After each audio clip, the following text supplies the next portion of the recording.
യോഹന്നാനുണ്ടായ വെളിപ്പാട്. വെളിപ്പാട് അദ്ധ്യായം 1. ഇത് യേശുക്രിസ്തുവിന്റെ വെളിപ്പാടാകുന്നു. ഉടനുണ്ടാകാൻ പോകുന്നതിനെപ്പറ്റി തന്റെ ദാസന്മാർക്ക് കാട്ടിക്കൊടുക്കുവാൻ ദൈവം യേശുവിന് കൊടുത്തതാണിത്. ഇത് കാട്ടിക്കൊടുക്കുവാൻ തന്റെ ദാസനായ യോഹന്നാന്റെ അടുത്തേക്ക് ക്രിസ്തു തന്റെ ദൂതനെ അയച്ചു. താൻ കണ്ടതെല്ലാം യോഹന്നാൻ പറഞ്ഞു. ദൈവവചനവും യേശു തന്നോട് പറഞ്ഞ സത്യവുമായിരുന്നു അത്. ഈ ദൂത് വായിക്കുന്നവൻ അനുഗ്രഹീതൻ. ഈ പ്രവചനത്തിലെ വാക്കുകളെ ശ്രദ്ധിക്കുന്നവരും അതനുസരിക്കുന്നവരും അനുഗ്രഹീതർ, കാരണം സമയം അടുത്തിരിക്കുന്നു. ആസിയിലെ 7 സഭകൾക്കും യോഹന്നാൻ എഴുതുന്നത്. ആകുന്നവനും ദൈവം, സദാ ആയിരുന്നവനും വരാനിരിക്കുന്നവനുമായവനിൽ നിന്നും അവന്റെ സിംഹാസനത്തിന് മുമ്പിൽ നിൽക്കുന്ന 7 ആത്മാക്കളിൽ നിന്നും നിങ്ങൾക്ക് കൃപയും സമാധാനവും ഉണ്ടാകട്ടെ. യേശുക്രിസ്തുവിൽ നിന്നും. യേശു വിശ്വസ്ത സാക്ഷിയാകുന്നു. ഉയർത്തെഴുന്നേറ്റവരിൽ ആദ്യനാണവൻ. ഭൂമിയിലെ രാജാക്കന്മാരുടെ രാജാവാണ് യേശു. നമ്മെ സ്നേഹിക്കുന്നവനാണ് യേശു. തൻ്റെ രക്തത്താൽ നമ്മെ നമ്മുടെ പാപങ്ങളിൽ നിന്നും മോചിപ്പിച്ചവനാണ് യേശു. അവൻ നമ്മെ ഒരു രാജ്യമാക്കി തീർത്തു. പിതാവായ ദൈവത്തിന് നമ്മെ പുരോഹിതന്മാരാക്കുകയും ചെയ്തു. യേശുവിന് എന്നും മഹത്വവും പ്രതാപവും ഉണ്ടായിരിക്കട്ടെ. ആമേൻ. നോക്കൂ, യേശു മേഘങ്ങളിൽ കയറി വരുന്നു. അവനെ കുത്തിയവരടക്കം എല്ലാവരും അവനെ കാണും. ലോകത്തിലെ എല്ലാവരും അവനെ ചൊല്ലി നിലവിളിക്കും. അതെ, ഇത് സംഭവിക്കും. ആമേൻ. ദൈവമായ കർത്താവ് പറയുന്നു, ഞാൻ ആദിയും അന്തവുമാകുന്നു. ആയവനും ആയിരുന്നവനും വരാനിരിക്കുന്നവനും ഞാനാകുന്നു. ഞാനാകുന്നു സർവശക്തൻ. യോഹന്നാൻ എന്ന ഞാൻ ക്രിസ്തുവിൽ നിങ്ങളുടെ സഹോദരൻ. ഞങ്ങൾ ഒരുമിച്ച് യേശുവിലാണ്. കഷ്ടതകളിലും രാജ്യത്തിലും ക്ഷമാപൂർവമായ സഹനത്തിലും ഞങ്ങൾ പങ്കുള്ളവരാകുന്നു. ദൈവവചനവും യേശുവിൻ്റെ സത്യവും മൂലം ഞാൻ പത്മോസ് ദ്വീപിലായിരുന്നു. കർത്താവിൻ്റെ ദിവസം ആത്മാവിൻ്റെ നിയന്ത്രണം ഏറ്റെടുത്തു. പിന്നിൽ ഞാൻ ഒരു ഉഗ്രശബ്ദം കേട്ടു. ഒരു കാഹളം മുഴങ്ങിയതുപോലെ ശബ്ദം പറഞ്ഞു, നീ കണ്ട എല്ലാ കാര്യങ്ങളും ഒരു പുസ്തകത്തിൽ എഴുതുക. അത് 7 സഭകൾക്കും അയക്കുക. എഫെസസ്, സ്മുർന, പെർഗമോസ്, തുയഥൈര, സാർദേസ്, ഫിലദൽഫിയ, ലവോദിക്യ എന്നീ സഭകളിലേക്ക്. ആരാണ് എന്നോട് സംസാരിക്കുന്നതെന്നറിയാൻ ഞാൻ തിരിഞ്ഞു നോക്കി. അപ്പോൾ ഞാൻ 7 വിളക്കുകാലുകൾ കണ്ടു. വിളക്കുകാലുകൾക്കിടയിൽ മനുഷ്യപുത്രനെ പോലുള്ള ഒരാളെ ഞാൻ കണ്ടു. അദ്ദേഹം ഒരു നീളൻ മേലങ്കി അണിഞ്ഞിരുന്നു. മാറിൽ സ്വർണ്ണപ്പട്ടയും കെട്ടിയിരുന്നു. അദ്ദേഹത്തിൻ്റെ താടിയും മുടിയും വെള്ളമഞ്ഞുപോലെ വെളുത്തതായിരുന്നു. കണ്ണുകൾ ജ്വലിക്കുന്ന തീക്ക് സദൃശ്യമായിരുന്നു. ഉലയിൽ പഴുത്ത വെള്ളോട്ടുപോലെയായിരുന്നു കാൽപാദങ്ങൾ. വെള്ളപ്പാച്ചിലിൻ്റേതുപോലുള്ള ശബ്ദമായിരുന്നു അവൻ്റേത്. അവൻ തൻ്റെ വലതു കൈയിൽ 7 നക്ഷത്രങ്ങളെ പിടിച്ചിരുന്നു. അവൻ്റെ വായിൽ നിന്നും മൂർച്ചയേറിയ 2 തലവാൾ പുറത്തേക്ക് വന്നു. സൂര്യൻ ഏറ്റവും തീക്ഷ്ണമായി പ്രകാശിക്കും പോലെ അവൻ കാണപ്പെട്ടു. അവനെ കണ്ടപ്പോൾ ഞാൻ അവൻ്റെ പാദത്തിൽ മരിച്ചതുപോലെ വീണു. അവൻ തൻ്റെ വലതുകരം എൻ്റെ മേൽ വച്ചു പറഞ്ഞു, ഭയപ്പെടേണ്ട, ആദിയും അന്തവും ഞാനാകുന്നു. ജീവിക്കുന്നവനും ഞാനാകുന്നു. ഞാൻ മരിച്ചു, പക്ഷേ നോക്കൂ, എന്നേക്കുമായി ഞാൻ ജീവിക്കുന്നു. മരണത്തിന്റെയും പാതാളത്തിന്റെയും താക്കോൽ എന്റെ കയ്യിലാണ്. അതിനാൽ നീ കണ്ടതെല്ലാം രേഖപ്പെടുത്തുക. ഇപ്പോൾ സംഭവിക്കുന്നതിനെയും പിന്നീട് സംഭവിക്കാനിരിക്കുന്നതിനെയും കുറിച്ച് എഴുതുക. എന്റെ വലത് കൈയിൽ നീ കണ്ട 7 നക്ഷത്രങ്ങളുടെയും 7 വിളക്ക് കാലുകളുടെയും അർത്ഥം ഇതാണ്. 7 വിളക്ക് കാലുകൾ 7 സഭകളാണ്. 7 നക്ഷത്രങ്ങൾ 7 സഭകളുടെ ദൂതന്മാരാണ്. വെളിപ്പാട് അദ്ധ്യായം 2. എഫെസോസിലെ സഭയുടെ ദൂതന് ഇതെഴുതുക. വലത് കൈയിൽ 7 നക്ഷത്രങ്ങളും പിടിച്ചുകൊണ്ട് കനകനിർമ്മിതമായ 7 പൊൻവിളക്ക് കാലുകൾക്കിടയിലൂടെ നടക്കുന്നവൻ നിന്നോട് പറയുന്നു, നിന്റെ പ്രവൃത്തികൾ എനിക്കറിയാം. നീ നന്നായി അധ്വാനിക്കുകയും പരിശ്രമം ഒരിക്കലും ഉപേക്ഷിക്കാതിരിക്കുകയും ചെയ്യുന്നു. ദുഷ്ടരെ നീ സ്വീകരിക്കില്ലെന്ന് എനിക്കറിയാം. വ്യാജ അപ്പോസ്തലന്മാരെ നീ നിരീക്ഷിച്ചിട്ടുണ്ട്. അവർ വ്യാജന്മാരാണെന്നും നീ കണ്ടെത്തി. നീ ക്ഷമാപൂർവം പ്രവൃത്തികൾ തുടർന്നു. എന്റെ നാമത്തെ ചൊല്ലി നീ ദുരിതങ്ങൾ അനുഭവിച്ചു. അതുകൊണ്ടൊന്നും നീ തളർന്നുപോയില്ല. ആരംഭത്തിൽ നിനക്കുണ്ടായിരുന്ന സ്നേഹം നീ ഉപേക്ഷിച്ചു എന്ന ഒരു കാര്യം നിനക്കെതിരായി എനിക്ക് പറയാനുണ്ട്. അതുകൊണ്ട് എവിടെയാണ് നിനക്ക് വീഴ്ച പറ്റിയതെന്ന് ഓർക്കുക. അതുകൊണ്ട് മാനസാന്തരപ്പെട്ട് ആരംഭത്തിലെ പ്രവൃത്തികൾ തന്നെ ചെയ്യുക. നീ മാറ്റിയില്ലെങ്കിൽ ഞാൻ നിന്നിലേക്ക് വരും. നിന്റെ വിളക്ക് കാലുകൾ അതിന്റെ സ്ഥാനത്ത് നിന്ന് നീക്കുകയും ചെയ്യും. എന്നാൽ നീ പ്രായോഗികമാക്കുന്ന ഒരു നന്മയുണ്ട്. നിക്കോലാവ്യ പക്ഷക്കാരുടെ പ്രവൃത്തികളെ നീ വെറുത്തു. ഞാനും അവരെ വെറുക്കുന്നുണ്ടല്ലോ. ഇതെല്ലാം കേൾക്കുന്ന എല്ലാവരും ആത്മാവ് സഭകളോട് പറയുന്നത് ശ്രദ്ധിക്കണം. ജേതാവിന് ജീവവൃക്ഷത്തിലെ പഴങ്ങൾ തിന്നുവാനുള്ള അധികാരം ഞാൻ നൽകും. ദൈവത്തിന്റെ ഉദ്യാനത്തിലാണ് ആ മരമുള്ളത്. സ്മുർന്നയിലെ സഭയുടെ ദൂതന് ഇങ്ങനെ എഴുതുക: ആദിയും അന്തവുമായവൻ നിങ്ങളോട് ഈ കാര്യങ്ങൾ പറയുന്നു. മരിക്കുകയും ജീവനിലേക്ക് തിരിച്ചു വരികയും ചെയ്തവനാണവൻ. നിന്റെ ദുരിതങ്ങളും ദാരിദ്ര്യവും ഞാൻ അറിയുന്നു. പക്ഷേ യഥാർത്ഥത്തിൽ നീ ധനികനാണ്.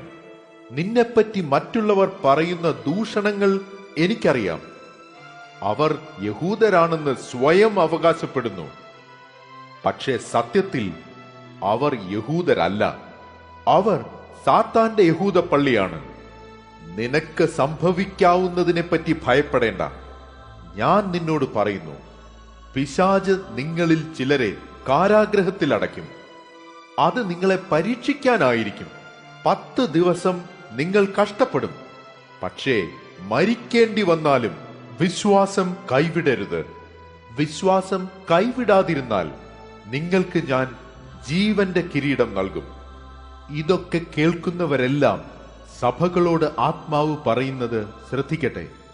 ജേതാവിനെ രണ്ടാം മരണം മുറിവേൽപ്പിക്കുകയില്ല.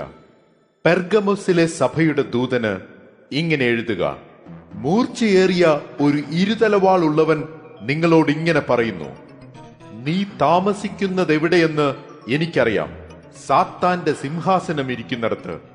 എന്നാൽ നീ എന്റെ നാമം മുറുകെ പിടിക്കുന്നു. അന്തിപ്പാസിന്റെ കാലത്ത് പോലും നീ എന്നിലുള്ള വിശ്വാസത്തെ തള്ളിപ്പറഞ്ഞില്ല. അന്തിപ്പാസ് നിന്റെ നഗരത്തിൽ കൊല്ലപ്പെട്ട എന്റെ വിശ്വസ്തനായ സാക്ഷിയായിരുന്നു. നിന്റെ നഗരത്തിലാണ് സാത്താൻ വസിക്കുന്നത്. എങ്കിലും നിനക്കെതിരെ ചില കാര്യങ്ങൾ എനിക്ക് പറയാനുണ്ട്. ബിലയാമിന്റെ ഉപദേശങ്ങൾ അനുസരിക്കുന്ന ചിലർ നിന്റെ സംഘത്തിലുണ്ട്. ഇസ്രയേൽക്കാരെ പാപത്തിൽ വീഴ്ത്താൻ ബാലാക്കിനെ പഠിപ്പിച്ചയാളാണ് ബിലയാം. അവർ വിഗ്രഹങ്ങൾക്ക് സമർപ്പിക്കപ്പെട്ട ഭക്ഷണം കഴിക്കുകയും ലൈംഗിക പാപം ചെയ്യുകയും ചെയ്തു. അതുകൊണ്ട് അങ്ങനെയുള്ളവർ നിന്റെ സംഘത്തിലുമുണ്ട്. നിക്കോലാവ്യന്റെ പാഠങ്ങൾ അനുസരിക്കുന്നവരും നിന്നോടൊത്തുണ്ടല്ലോ. അതുകൊണ്ട് മാനസാന്തരപ്പെടുവിൻ, അല്ലെങ്കിൽ ഞാൻ വേഗം നിന്റെ അടുത്ത് വരികയും എന്റെ വായിൽ നിന്നും വരുന്ന വാൾ ഉപയോഗിച്ച് അവരോട് ഏറ്റുമുട്ടുകയും ചെയ്യും. ഇത് കേൾക്കുന്നവൻ ആത്മാവ് സഭകളോട് പറയുന്നത് ശ്രദ്ധിക്കട്ടെ. ജേതാവിന് ഞാൻ മറഞ്ഞിരിക്കുന്ന മന്ന സമ്മാനിക്കും. അയാൾക്ക് ഞാനൊരു വെള്ളക്കല്ലും സമ്മാനിക്കും. ആ കല്ലിൽ പുതിയൊരു പേര് എഴുതിയിരിക്കും. ആർക്കും ആ പുതിയ പേര് അറിയുകയില്ല. ആ കല്ല് ലഭിക്കുന്നവന് മാത്രമേ പുതിയ പേര് അറിയുകയുള്ളൂ. തുയഥൈരയിലെ സഭയുടെ ദൂതന് ഇങ്ങനെ എഴുതുക: ദൈവപുത്രൻ ഇങ്ങനെ പറയുന്നു, അഗ്നി പോലെ ജ്വലിക്കുന്ന കണ്ണുകളും തിളങ്ങുന്ന ഓട് പോലെയുള്ള പാദങ്ങളും ഉള്ളവൻ. അവൻ നിന്നോട് പറയുന്നത് ഇങ്ങനെയാണ്: നിന്റെ പ്രവൃത്തികൾ എനിക്കറിയാം. നിന്റെ സ്നേഹം, വിശ്വാസം, സേവനം, ക്ഷമ എന്നിവയെപ്പറ്റിയെല്ലാം ഞാൻ അറിയുന്നു. നീ തുടക്കത്തിൽ ചെയ്തതിനേക്കാൾ കൂടുതൽ ഇപ്പോൾ ചെയ്യുന്നു. എങ്കിലും നിനക്കെതിരെ എനിക്ക് ചിലത് പറയാനുണ്ട്. ഇസബേൽ എന്നു പേരുള്ള ആ സ്ത്രീയെ അവൾ ഇച്ഛിക്കും പോലെ പഠിപ്പിക്കാൻ നീ അനുവദിച്ചുകൊണ്ടിരിക്കുന്നത് തന്നെ. അവൾ സ്വയം പ്രവാചകിയായി പ്രഖ്യാപിച്ചു. പക്ഷെ അവൾ തന്റെ ഉപദേശങ്ങളുമായി എന്റെ ജനതയെ വഴിതെറ്റിക്കുന്നു. അവൾ എന്റെ ജനതയെ കൊണ്ട് വിഗ്രഹങ്ങൾക്ക് നൽകിയ ആഹാരം തീറ്റുകയും ലൈംഗിക പാപം ചെയ്യിക്കുകയും ചെയ്തു. മാനസാന്തരപ്പെട്ട് പാപങ്ങളിൽ നിന്ന് തിരിയുവാൻ ഞാൻ അവൾക്ക് സമയം കൊടുത്തു. എങ്കിലും അവളുടെ ലൈംഗിക പാപങ്ങളിൽ നിന്നും മാനസാന്തരപ്പെടുവാൻ അവൾ വിസമ്മതിക്കുന്നു. അതിനാൽ ഞാൻ അവളെ കഷ്ടതയുടെ കിടക്കയിലേക്ക് എറിയും. അവളുമായി ലൈംഗിക പാപങ്ങളിൽ ഏർപ്പെട്ടുകൊണ്ടിരിക്കുന്ന എല്ലാവർക്കും വലിയ കഷ്ടതകൾ ഉണ്ടാകും. അവൾ ചെയ്യുന്നതിൽ നിന്നും അവർ പിന്മാറിയില്ലെങ്കിൽ ഞാൻ ഇപ്പോൾ തന്നെ ഇത് ചെയ്യും. അവളുടെ ജീവിതപാത പിന്തുടരുന്നവരെ ഞാൻ വിധിക്കും. ആളുകൾക്കുണ്ടാകുന്ന വികാര വിചാരങ്ങളെ ഞാൻ അറിയുന്നുവെന്ന് എല്ലാ സഭകളും അറിയുകയും ചെയ്യും.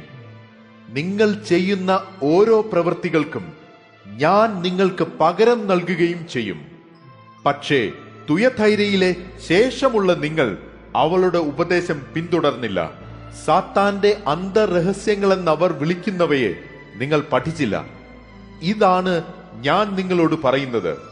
ഞാൻ നിങ്ങൾക്ക് മേൽ മറ്റൊരു ഭാരവും വയ്ക്കില്ല. പക്ഷേ ഞാൻ വരും വരെ നിങ്ങൾ ഇതേ മാർഗം തുടരണം. ജയിക്കുന്നവനും അവസാനം വരെ എന്റെ ഇഷ്ടം ചെയ്യുന്ന ഓരോരുത്തനും ഞാൻ ശക്തി തരും. അയാൾക്കു ഞാൻ രാജ്യങ്ങൾക്കുമേൽ അധികാരം നൽകും. അവൻ അവരെ ഇരുമ്പ് വടി കൊണ്ട് ഭരിക്കും.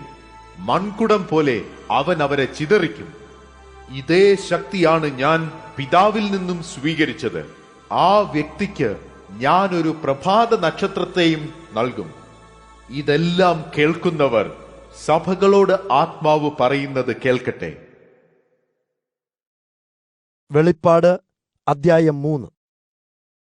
സർദീസിലെ സഭയുടെ ദൂതന് ഇങ്ങനെ എഴുതുക: ദൈവത്തിന്റെ 7 ആത്മാക്കളും 7 നക്ഷത്രങ്ങളും ഉള്ളവൻ ഇങ്ങനെ നിന്നോട് പറയുന്നു: നിന്റെ പ്രവർത്തികളെപ്പറ്റി എനിക്കറിയാം. നീ ജീവിച്ചിരിക്കുന്നുവെന്ന് ആളുകൾ പറയുന്നുണ്ടെങ്കിലും യഥാർത്ഥത്തിൽ നീ മരിച്ചിരിക്കുന്നു. ഉണരുക. അല്പം ജീവൻ ശേഷിച്ചിരിക്കുമ്പോൾ നിങ്ങൾ സ്വയം ശക്തി ആർജിക്കുക. പൂർണ്ണമായും മരിക്കും മുമ്പ് നിങ്ങൾ ശക്തരാവുക.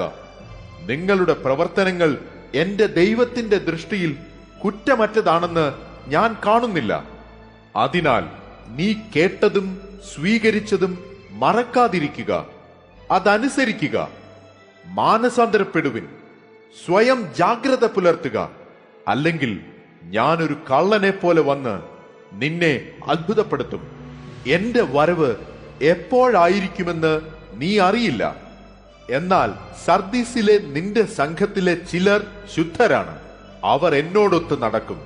യോഗ്യരായതിനാൽ അവർ വെള്ളവസ്ത്രം ധരിക്കും.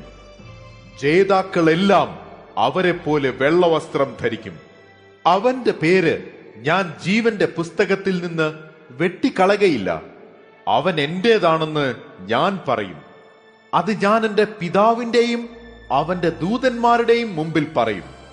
ഇതെല്ലാം കേൾക്കുന്നവർ സഭകളോട് ആത്മാവ് പറയുന്നത് ശ്രദ്ധിക്കട്ടെ. ഫിലദൽഫിയയിലെ സഭയുടെ ദൂതന് ഇങ്ങനെ എഴുതുക: പരിശുദ്ധനും സത്യവാനുമായവൻ നിങ്ങളോട് ഇക്കാര്യങ്ങൾ പറയുന്നു. അവൻ ദാവീദിന്റെ താക്കോലുള്ളവനാകുന്നു. അവൻ തുറക്കുന്നത് അടയ്ക്കാനാവില്ല, അവൻ അടയ്ക്കുന്നത് തുറക്കാനുമാവില്ല. നിന്റെ പ്രവൃത്തികൾ എനിക്കറിയാം. നിനക്ക് മുമ്പിൽ ഞാൻ ഒരു വാതിൽ തുറന്നിരിക്കുന്നു. ആർക്കും അതടയ്ക്കാൻ കഴിയുകയില്ല. നീ ദുർബലനാണെന്ന് ഞാൻ അറിയുന്നു. പക്ഷേ എന്റെ ഉപദേശങ്ങളെ നീ പിന്തുടർന്നു. എന്റെ നാമം ഏറ്റുപറയുന്നതിൽ നീ ഭയന്നില്ല. ശ്രദ്ധിക്കൂ, സാത്താന്റെ ഒരു പള്ളിയുണ്ട്. അവർ സ്വയം യഹൂദരാണെന്ന് പറയുന്നുണ്ടെങ്കിലും അത് നുണയാണ്. അവർ യഥാർത്ഥത്തിൽ യഹൂദരല്ല. ഞാൻ അവരെ കൊണ്ടുവന്ന് നിനക്ക് മുമ്പിൽ മുട്ടുകുത്തിക്കാം. ഞാൻ സ്നേഹിക്കുന്നത് നിന്നെയാണെന്ന് അവർ അറിയട്ടെ. ശക്തിയായിരിക്കാനുള്ള എന്റെ കൽപ്പന പിന്തുടരുന്നത് വഴി നീ സഹനത്തിലൂടെ ശക്തി ആർജിച്ചതിനാൽ ലോകം മുഴുവൻ കുഴപ്പമുണ്ടാകുമ്പോൾ ഞാൻ നിന്നെ രക്ഷിക്കും. ആ കുഴപ്പങ്ങൾ ഭൂമിയിലെ അധിവാസികളെ മുഴുവൻ പരീക്ഷിക്കും.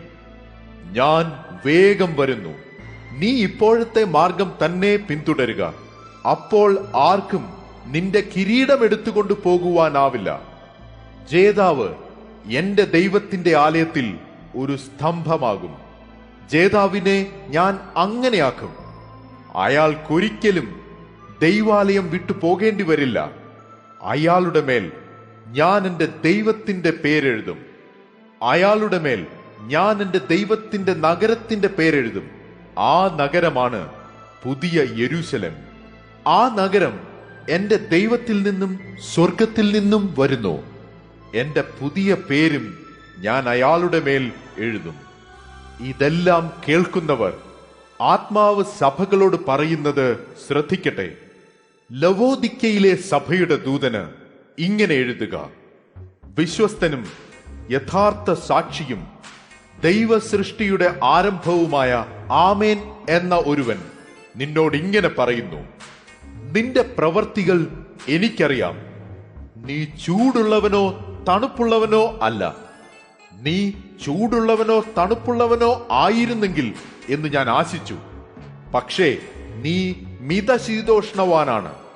നിന്നിൽ തണുപ്പും ചൂടും ഇല്ല. അതിനാൽ എന്റെ വായിൽ നിന്നും നിന്നെ ഞാൻ തുപ്പിക്കളയും. നീ ധനവാനാണെന്ന് സ്വയം പറയുന്നു. വേണ്ടത്രയുള്ളതിനാൽ ഇനി നിനക്കൊന്നും വേണ്ടെന്ന് നീ കരുതുന്നു.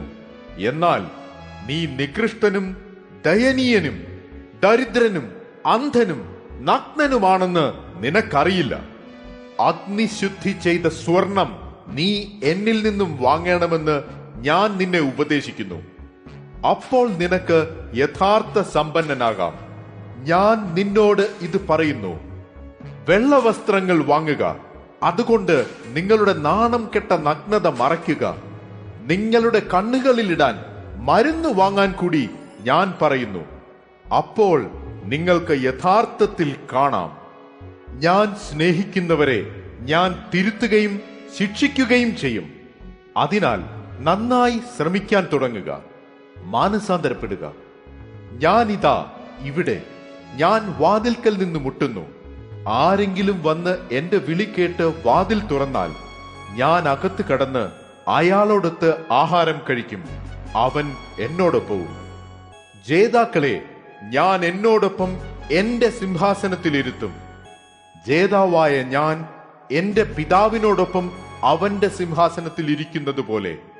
ഇതെല്ലാം കേൾക്കുന്നവർ ആത്മാവ് സഭകളോട് പറയുന്നത് ശ്രദ്ധിക്കട്ടെ. വെളിപ്പാട് അദ്ധ്യായം 4. അപ്പോൾ ഞാൻ നോക്കിയപ്പോൾ എനിക്ക് മുമ്പിൽ സ്വർഗകവാടം തുറന്നിരിക്കുന്നത് കണ്ടു. മുമ്പ് എന്നോട് സംസാരിച്ച അതേ ശബ്ദം ഞാൻ കേൾക്കുകയും ചെയ്തു. അതൊരു കാഹളം മുഴങ്ങുന്നത് പോലുള്ള ശബ്ദമായിരുന്നു. ആ ശബ്ദം പറഞ്ഞു: ഇങ്ങോട്ട് കയറി വരൂ. ഇതിനുശേഷം എന്തുണ്ടാകണമെന്ന് ഞാൻ നിനക്ക് കാട്ടിത്തരാം. അപ്പോൾ ആത്മാവിന്റെ നിയന്ത്രണം ഏറ്റെടുത്തു. അവിടെ എനിക്ക് മുമ്പിൽ ഒരു സ്വർഗീയ സിംഹാസനമുണ്ടായിരുന്നു. ആരോ അതിലിരിക്കുന്നുണ്ടായിരുന്നു. അതിലിരുന്നവൻ വിലയേറിയ കല്ലുകൾ പോലെയും മരതകമണി, സൂര്യകാന്തം എന്നിവ പോലെയും കാണപ്പെട്ടു. മരതകം പോലുള്ള വ്യക്തമായ നിറങ്ങളോടുകൂടിയ ഒരു മാരിവില്ല് സിംഹാസനത്തിന് ചുറ്റും തിളങ്ങി. ആ സിംഹാസനത്തിന് ചുറ്റും മറ്റ് 24 സിംഹാസനങ്ങൾ കൂടി ഉണ്ടായിരുന്നു. അവയിൽ 24 മൂപ്പന്മാർ ഇരുന്നിരുന്നു. അവർ വെള്ളവസ്ത്രവും സ്വർണ്ണ കിരീടങ്ങളും അവരുടെ തലകളിൽ ധരിച്ചിരുന്നു. സിംഹാസനത്തിൽ നിന്നും മിന്നൽ പിണരുകളും ഇടിമുഴക്കങ്ങളും വന്നുകൊണ്ടിരുന്നു. സിംഹാസനത്തിന് മുമ്പിൽ 7 വിളക്കുകൾ കത്തിയിരുന്നു. ആ വിളക്കുകൾ ദൈവത്തിന്റെ 7 ആത്മാക്കളാണ്. കൂടാതെ പളുങ്കുപോലെ വ്യക്തമായ ഒരു കണ്ണാടിക്കടലും സിംഹാസനത്തിന് മുമ്പിൽ ഉണ്ടായിരുന്നു. സിംഹാസനങ്ങൾക്ക് മുമ്പിലും വശങ്ങളിലുമായി 4 ജീവനുള്ള ജന്തുക്കളുണ്ടായിരുന്നു. അവയ്ക്ക് ദേഹം മുഴുവനും കണ്ണുകളാണ്.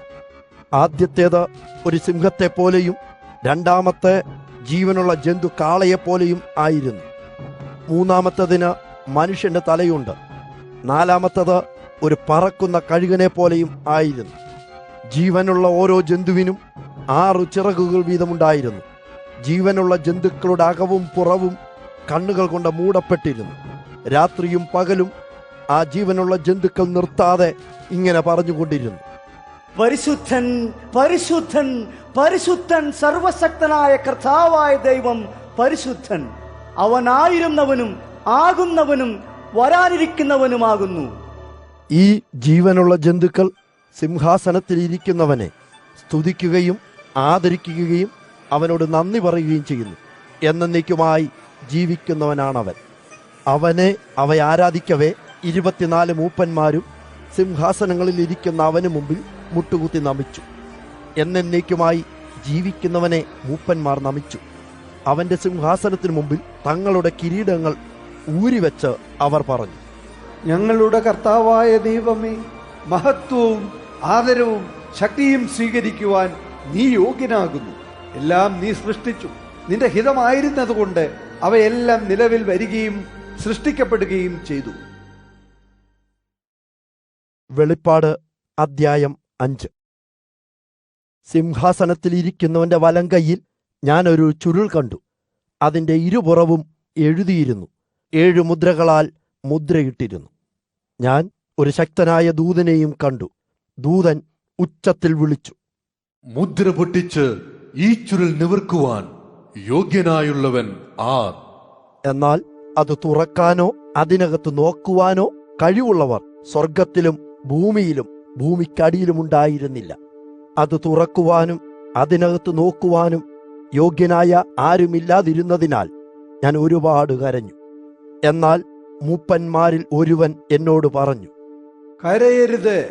യഹൂദാ ഗോത്രത്തിൽ നിന്നുള്ള സിംഹം എല്ലാം ജയിച്ച് വിജയം നേടിയിരിക്കുന്നു. അവൻ ദാവീദിന്റെ പിൻഗാമിയാകുന്നു.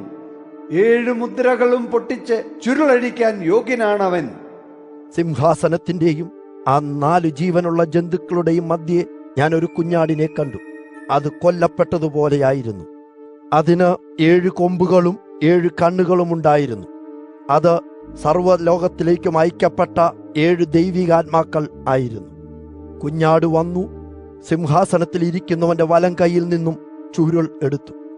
അവൻ ചുരുൾ എടുത്തപ്പോൾ 4 ജീവനുള്ള ജന്തുക്കളും 24 മൂപ്പന്മാരും കുഞ്ഞാടിനു മുമ്പിൽ മുട്ടുകുത്തി. ഓരോരുത്തരുടെ കയ്യിലും ഓരോ വീണയുണ്ടായിരുന്നു. കൂടാതെ കുന്തിരിക്കം നിറച്ച സ്വർണ്ണ കലശങ്ങളും ഉണ്ടായിരുന്നു. ആ കുന്തിരിക്കം ദൈവത്തിന്റെ വിശുദ്ധരുടെ പ്രാർത്ഥനകളായിരുന്നു. അവർ കുഞ്ഞാടിനു മുമ്പിൽ പുതിയൊരു ഗാനം ആലപിക്കുകയും ചെയ്തു. ചുരുൾ എടുക്കാനും മുദ്രകൾ അഴിക്കാനും നീ യോഗ്യനാകുന്നു. നീ കൊല്ലപ്പെടുകയും നിന്റെ രക്തം കൊണ്ട് എല്ലാ ഗോത്രങ്ങളിൽ നിന്നും ഭാഷകളിൽ നിന്നും വംശങ്ങളിൽ നിന്നും രാജ്യങ്ങളിൽ നിന്നും മനുഷ്യരെ ദൈവത്തിനു വേണ്ടി നീ വാങ്ങിക്കൊണ്ടുവന്നു. നീ അവരെ ഒരു രാജ്യവും നമ്മുടെ ദൈവത്തിന്റെ പുരോഹിതരുമാക്കി. അവർ ഭൂമിയെ ഭരിക്കും. പിന്നെ ഞാൻ നോക്കിയപ്പോൾ അനേകം ദൂതന്മാരുടെ ശബ്ദം കേട്ടു. അവർ സിംഹാസനത്തിന്റെയും 4 ജീവനുള്ള ജന്തുക്കളുടെയും മൂപ്പന്മാരുടെയും ചുറ്റുമായിരുന്നു. ആയിരക്കണക്കിന് ദൂതന്മാർ അവിടെ ഉണ്ടായിരുന്നു. 10,000ങ്ങളുടെ 10,000ങ്ങളും 1000ങ്ങളുടെ 1000ങ്ങളുമായിരുന്നു അവരുടെ എണ്ണം.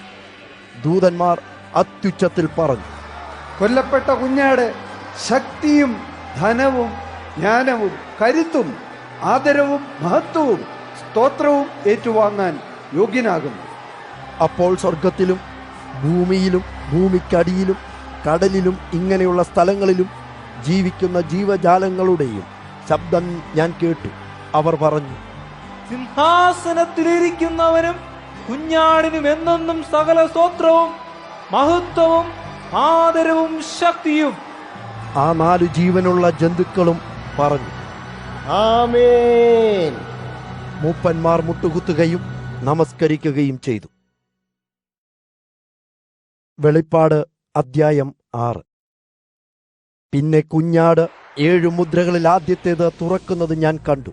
4-ാമത്തെ ജീവനുള്ള ജന്തു ഇടിമുഴക്കത്തിന്റെ ഒച്ചയിൽ എന്നെ പോലെ എന്തോ പറയുന്നത് ഞാൻ കേട്ടു. അത് പറഞ്ഞു, വരൂ. അത് കേട്ട് നോക്കിയപ്പോൾ ഞാൻ ഒരു വെള്ളക്കുതിരയെ കണ്ടു. കുതിരപ്പുറത്ത് വന്നവന്റെ കയ്യിൽ ഒരു വില്ലുണ്ടായിരുന്നു. അയാൾക്കൊരു കിരീടം നൽകപ്പെട്ടു. അയാൾ വിജയത്തിനായി പുറപ്പെട്ടു. കുഞ്ഞാട് 2-ാമത്തെ മുദ്രയും പൊട്ടിച്ചു. അപ്പോൾ 2-ാമത്തെ ജീവനുള്ള ജന്തുവിന്റെ ആജ്ഞ ഞാൻ കേട്ടു, വരൂ. അപ്പോൾ മറ്റൊരു കുതിര വന്നു. അതിന് ചുവപ്പ് നിറമായിരുന്നു. അതിൻ്റെ മേലിരുന്നവന് ഭൂമിയിൽ നിന്ന് സമാധാനം എടുത്തുകൊണ്ടുപോകാനുള്ള ശക്തി നൽകി. മനുഷ്യർ അന്യോന്യം കൊല്ലത്തക്ക വിധമായിരുന്നു അത്. അയാൾക്ക് ഒരു വലിയ വാളും നൽകപ്പെട്ടു. കുഞ്ഞാട് മൂന്നാമത്തെ മുദ്ര തുറന്നു. അപ്പോൾ മൂന്നാമത്തെ ജീവനുള്ള ജന്തു പറയുന്നത് ഞാൻ കേട്ടു, വരൂ. അപ്പോൾ എനിക്ക് മുന്നിൽ ഒരു കറുത്ത കുതിരയാണ് വന്നത്. കുതിരക്കാരൻ ഒരു തുലാസ് അവന്റെ കയ്യിൽ പിടിച്ചിരുന്നു. അപ്പോൾ ആ 4 ജീവനുള്ള ജന്തുക്കൾക്കും നടുവിൽ നിന്നൊരു ശബ്ദം പോലെ ഞാൻ കേട്ടു, ഒരളവ് ഗോതമ്പ് ഒരു ദിവസത്തെ കൂലി, 3 അളവ് യവം ഒരു ദിവസത്തെ കൂലി. എന്നാൽ എണ്ണയും വീഞ്ഞും കേടുവരുത്തരുത്. കുഞ്ഞാട് 4-ാമത്തെ മുദ്ര പൊട്ടിച്ചു. അപ്പോൾ 4-ാമത്തെ ജീവി ആജ്ഞാപിച്ചു, വരൂ. അപ്പോൾ ഒരു വിളറിയ കുതിര വരുന്നത് ഞാൻ കണ്ടു. അതിൻ്റെ മേൽ യാത്ര ചെയ്തിരുന്നവനെ മരണമെന്ന് വിളിച്ചിരുന്നു. പാതാളം അയാളെ അനുഗമിച്ചിരുന്നു. ഭൂമിയുടെ 4-1 മേൽ അവർക്ക് അധികാരം നൽകപ്പെട്ടിരുന്നു. വാളുകൊണ്ടും പട്ടിണി കൊണ്ടും രോഗങ്ങൾ കൊണ്ടും ഭൂമിയിലെ കാട്ടുമൃഗങ്ങളെ കൊണ്ടും മനുഷ്യരെ കൊല്ലാനുള്ള അധികാരവും നൽകപ്പെട്ടിരുന്നു. കുഞ്ഞാട് 5-ാം മുദ്ര തുറന്നപ്പോൾ യാഗപീഠത്തിന് കീഴിൽ ഏതാനും ദേഹികളെ ഞാൻ കണ്ടു. ദൈവവചനത്തിൽ വിശ്വസിക്കുകയും സത്യത്തെ സ്വീകരിക്കുകയും ചെയ്തതിന് വധിക്കപ്പെട്ടവരുടെ ആത്മാക്കളായിരുന്നു അത്. അവർ ഉച്ചത്തിൽ പറഞ്ഞു, പരിശുദ്ധനും സത്യവാനുമായ കർത്താവേ, ഭൂമിയിലെ മനുഷ്യരെ വിധിക്കാനും ഞങ്ങളെ കൊന്നതിന് അവരെ ശിക്ഷിക്കാനും ഇനിയും എത്ര നാൾ കഴിയും? അപ്പോൾ അവർക്ക് ഓരോരുത്തർക്കും ഓരോ വെളുത്ത അങ്കികൾ നൽകപ്പെട്ടു. അല്പസമയം കൂടി കാത്തിരിക്കാൻ അവർ നിർദ്ദേശിക്കപ്പെട്ടു. തങ്ങൾ വധിക്കപ്പെട്ടതുപോലെ വധിക്കപ്പെടാൻ ക്രിസ്തുവിന്റെ സേവകന്മാരുമായ സഹോദരന്മാർ ഇനിയും കുറെയുണ്ട്. അവരുടെ വധം കഴിയും വരെ കാത്തിരിക്കാൻ ആത്മാക്കളോട് പറഞ്ഞു. അടുത്തതായി കുഞ്ഞാട് 6-ാമത്തെ മുദ്ര തുറക്കുന്നത് ഞാൻ കണ്ടു. അപ്പോൾ ഒരു ഭയങ്കര ഭൂകമ്പം ഉണ്ടായി. സൂര്യൻ കരിമ്പടം പോലെ ഇരുണ്ടു. പൂർണ്ണചന്ദ്രൻ രക്തം പോലെ ചുവന്നു. ഒരു ശക്തമായ കാറ്റ് അതിനെ കുലുക്കുമ്പോൾ അത്തിവൃക്ഷങ്ങൾ അതിൻ്റെ പഴങ്ങൾ വീഴ്ത്തും പോലെ ആകാശത്തിലെ നക്ഷത്രങ്ങൾ ഭൂമിയിൽ പതിച്ചു. ആകാശം പകുക്കപ്പെട്ടു. അതൊരു ചുരുളായി വേഗത്തിൽ ചുരുണ്ടു. എല്ലാ മലകളും ദ്വീപുകളും സ്ഥാനം മാറി. അപ്പോൾ ആളുകൾ ഗുഹകളിലും പർവ്വതപ്പാറകൾക്ക് പിന്നിലും ഒളിച്ചു. അക്കൂട്ടത്തിൽ ഭൂമിയിലെ രാജാക്കന്മാരും ഭരണാധിപന്മാരും സേനാനായകന്മാരും ധനികരും ശക്തരുമുണ്ടായിരുന്നു. സകല അടിമകളും സ്വതന്ത്ര ജനങ്ങളുമടക്കം എല്ലാവരും ഒളിച്ചു. ആളുകൾ മലകളോടും പാറകളോടും പറഞ്ഞു, ഞങ്ങളുടെ മേൽ വീഴുക, സിംഹാസനസ്ഥന്റെ ദൃഷ്ടിയിൽ നിന്നും ഞങ്ങളെ മറയ്ക്കുക, കുഞ്ഞാടിന്റെ കോപത്തിൽ നിന്നും ഞങ്ങളെ ഒളിപ്പിക്കുക. അവരുടെ കോപത്തിന്റെ ദിവസമെത്തി, ഒരുവനും അതിനെതിരെ നിൽക്കുവാനാവില്ല. വെളിപ്പാട് അദ്ധ്യായം 7. ഇങ്ങനെ സംഭവിച്ചതിനു ശേഷം ഭൂമിയുടെ 4 മൂലകളിലും ഓരോ ദൂതന്മാർ നിൽക്കുന്നത് ഞാൻ കണ്ടു. അവർ ഭൂമിയിലെ 4 കാറ്റുകളെയും തടഞ്ഞു വെച്ചുകൊണ്ടിരിക്കുകയായിരുന്നു. കാറ്റ് ഭൂമിയുടെയോ കടലിൻ്റെയോ ഏതെങ്കിലും വൃക്ഷത്തിൻ്റെയോ മേൽ വീശാതിരിക്കാനായിരുന്നു അവരങ്ങനെ ചെയ്തത്. അനന്തരം മറ്റൊരു ദൂതൻ കിഴക്കുനിന്നും വരുന്നത് ഞാൻ കണ്ടു. ആ ദൂതന്റെ മേൽ ജീവിക്കുന്ന ദൈവത്തിൻ്റെ മുദ്രയുണ്ടായിരുന്നു. ആ ദൂതൻ വലിയ ഉച്ചത്തിൽ 4 ദൂതന്മാരെയും വിളിച്ചു. ഭൂമിയെയും കടലിനെയും നശിപ്പിക്കാൻ അധികാരപ്പെടുത്തിയവരായിരുന്നു 4 ദൂതന്മാരും. ദൂതൻ 4 ദൂതന്മാരോടുമായി പറഞ്ഞു, നമ്മുടെ ദൈവത്തെ സേവിക്കുന്നവരുടെ നെറ്റിയിന്മേൽ അടയാളമിടുന്നതുവരെ ഭൂമിയെയോ സമുദ്രത്തെയോ വൃക്ഷങ്ങളെയോ നശിപ്പിക്കരുത്. മുദ്ര ലഭിച്ചവരുടെ എണ്ണം ഞാൻ കേട്ടു. 144,000 മുദ്രയേറ്റവർ ഇസ്രയേൽ ജനതയിലെ എല്ലാ ഗോത്രങ്ങളിലും നിന്നുള്ളവരായിരുന്നു. യഹൂദയിലെ ഗോത്രത്തിൽ നിന്നും 12,000, രൂബേന്റെ ഗോത്രത്തിൽ നിന്നും 12,000, ഗാദ് ഗോത്രത്തിൽ നിന്നും 12,000, ആശേർ ഗോത്രത്തിൽ നിന്നും 12,000, നഫ്താലി ഗോത്രത്തിൽ നിന്നും 12,000, മനശ്ശെ ഗോത്രത്തിൽ നിന്നും 12,000, ശിമയോൻ ഗോത്രത്തിൽ നിന്നും 12,000, ലേവി ഗോത്രത്തിൽ നിന്നും 12,000, ഇസാഖർ ഗോത്രത്തിൽ നിന്നും 12,000, സെബൂലോൻ ഗോത്രത്തിൽ നിന്നും 12,000, യോസഫ് ഗോത്രത്തിൽ നിന്നും 12,000, ബെന്യാമിൻ ഗോത്രത്തിൽ നിന്നും 12,000. പിന്നെ ഞാൻ നോക്കി, വളരെ വലിയ ജനക്കൂട്ടത്തെ കണ്ടു. ഒരാൾക്ക് എണ്ണാവുന്നതിലും അധികം ആളുകൾ അവിടെ ഉണ്ടായിരുന്നു. എല്ലാ രാജ്യങ്ങളിൽ നിന്നും, ഗോത്രങ്ങളിൽ നിന്നും, വംശങ്ങളിൽ നിന്നും, ഭാഷകളിൽ നിന്നുമുള്ളവർ.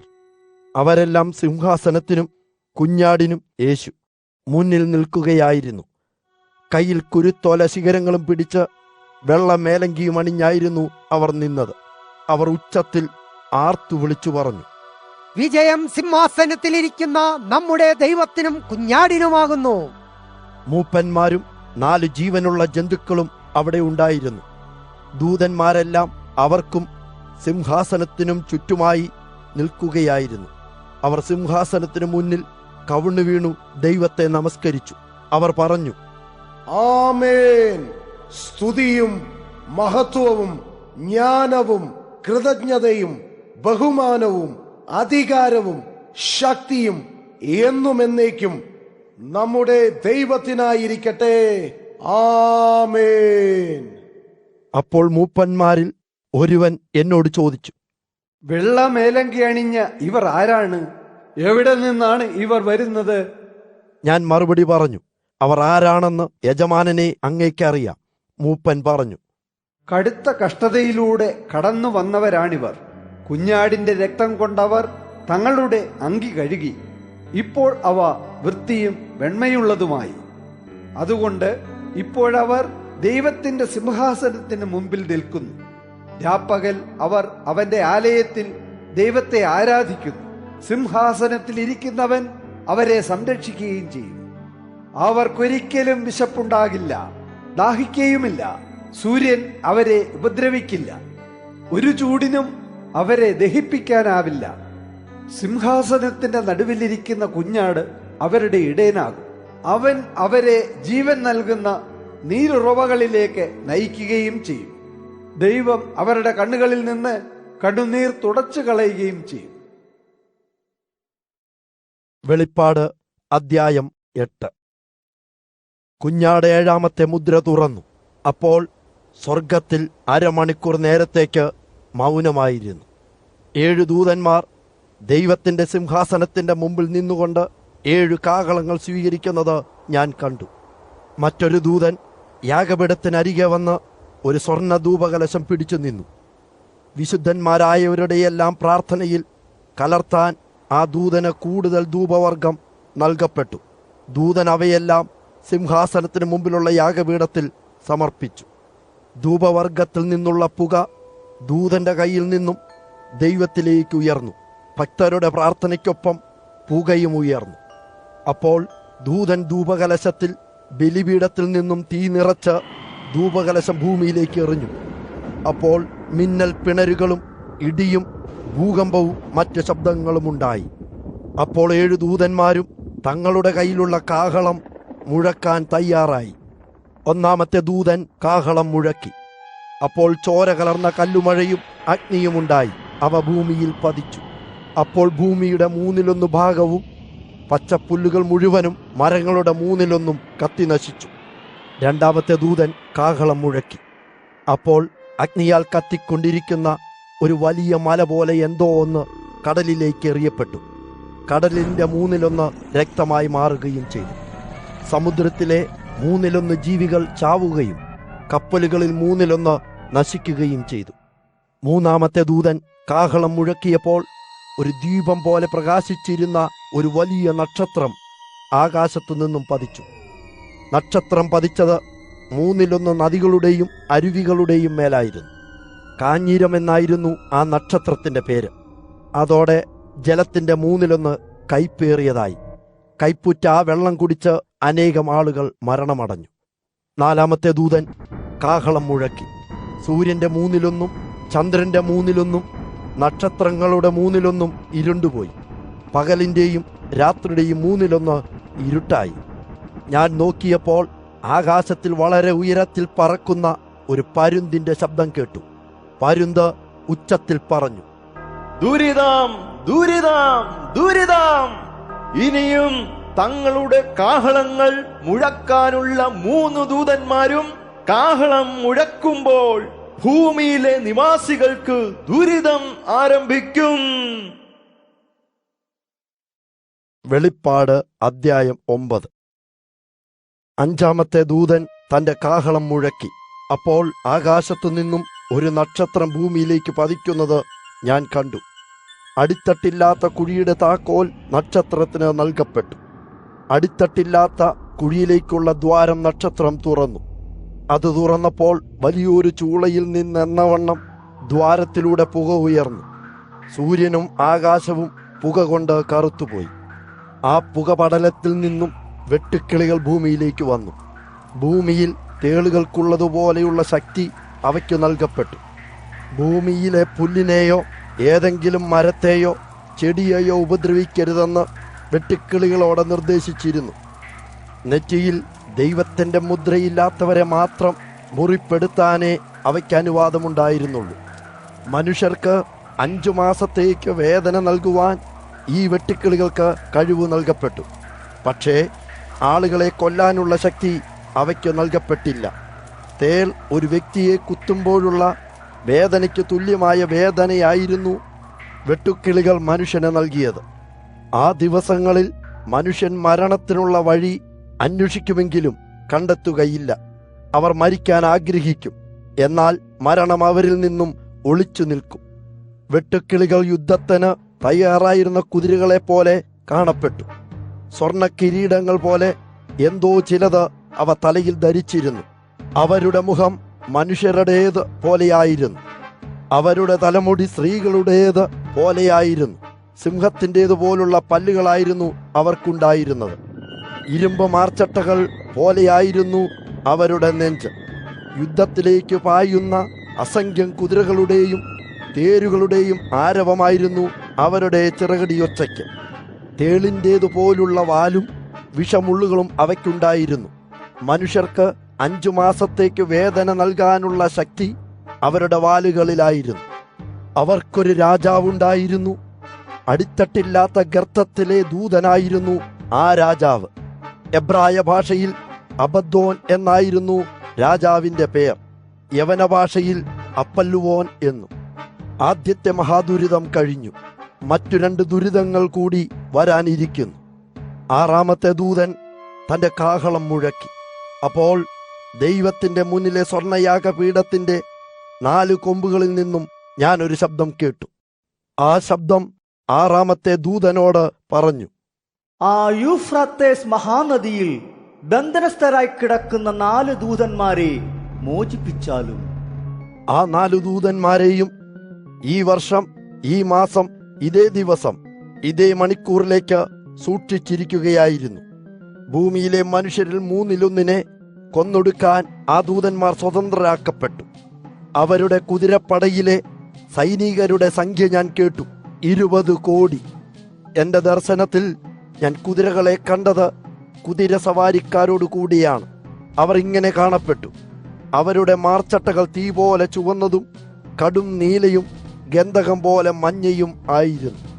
കുതിരകളുടെ തലകൾ സിംഹത്തിൻ്റെ തല പോലെ തോന്നിച്ചു. അവരുടെ വായിൽ നിന്നും അഗ്നിയും പുകയും ഗന്ധകവും വമിച്ചുകൊണ്ടിരുന്നു.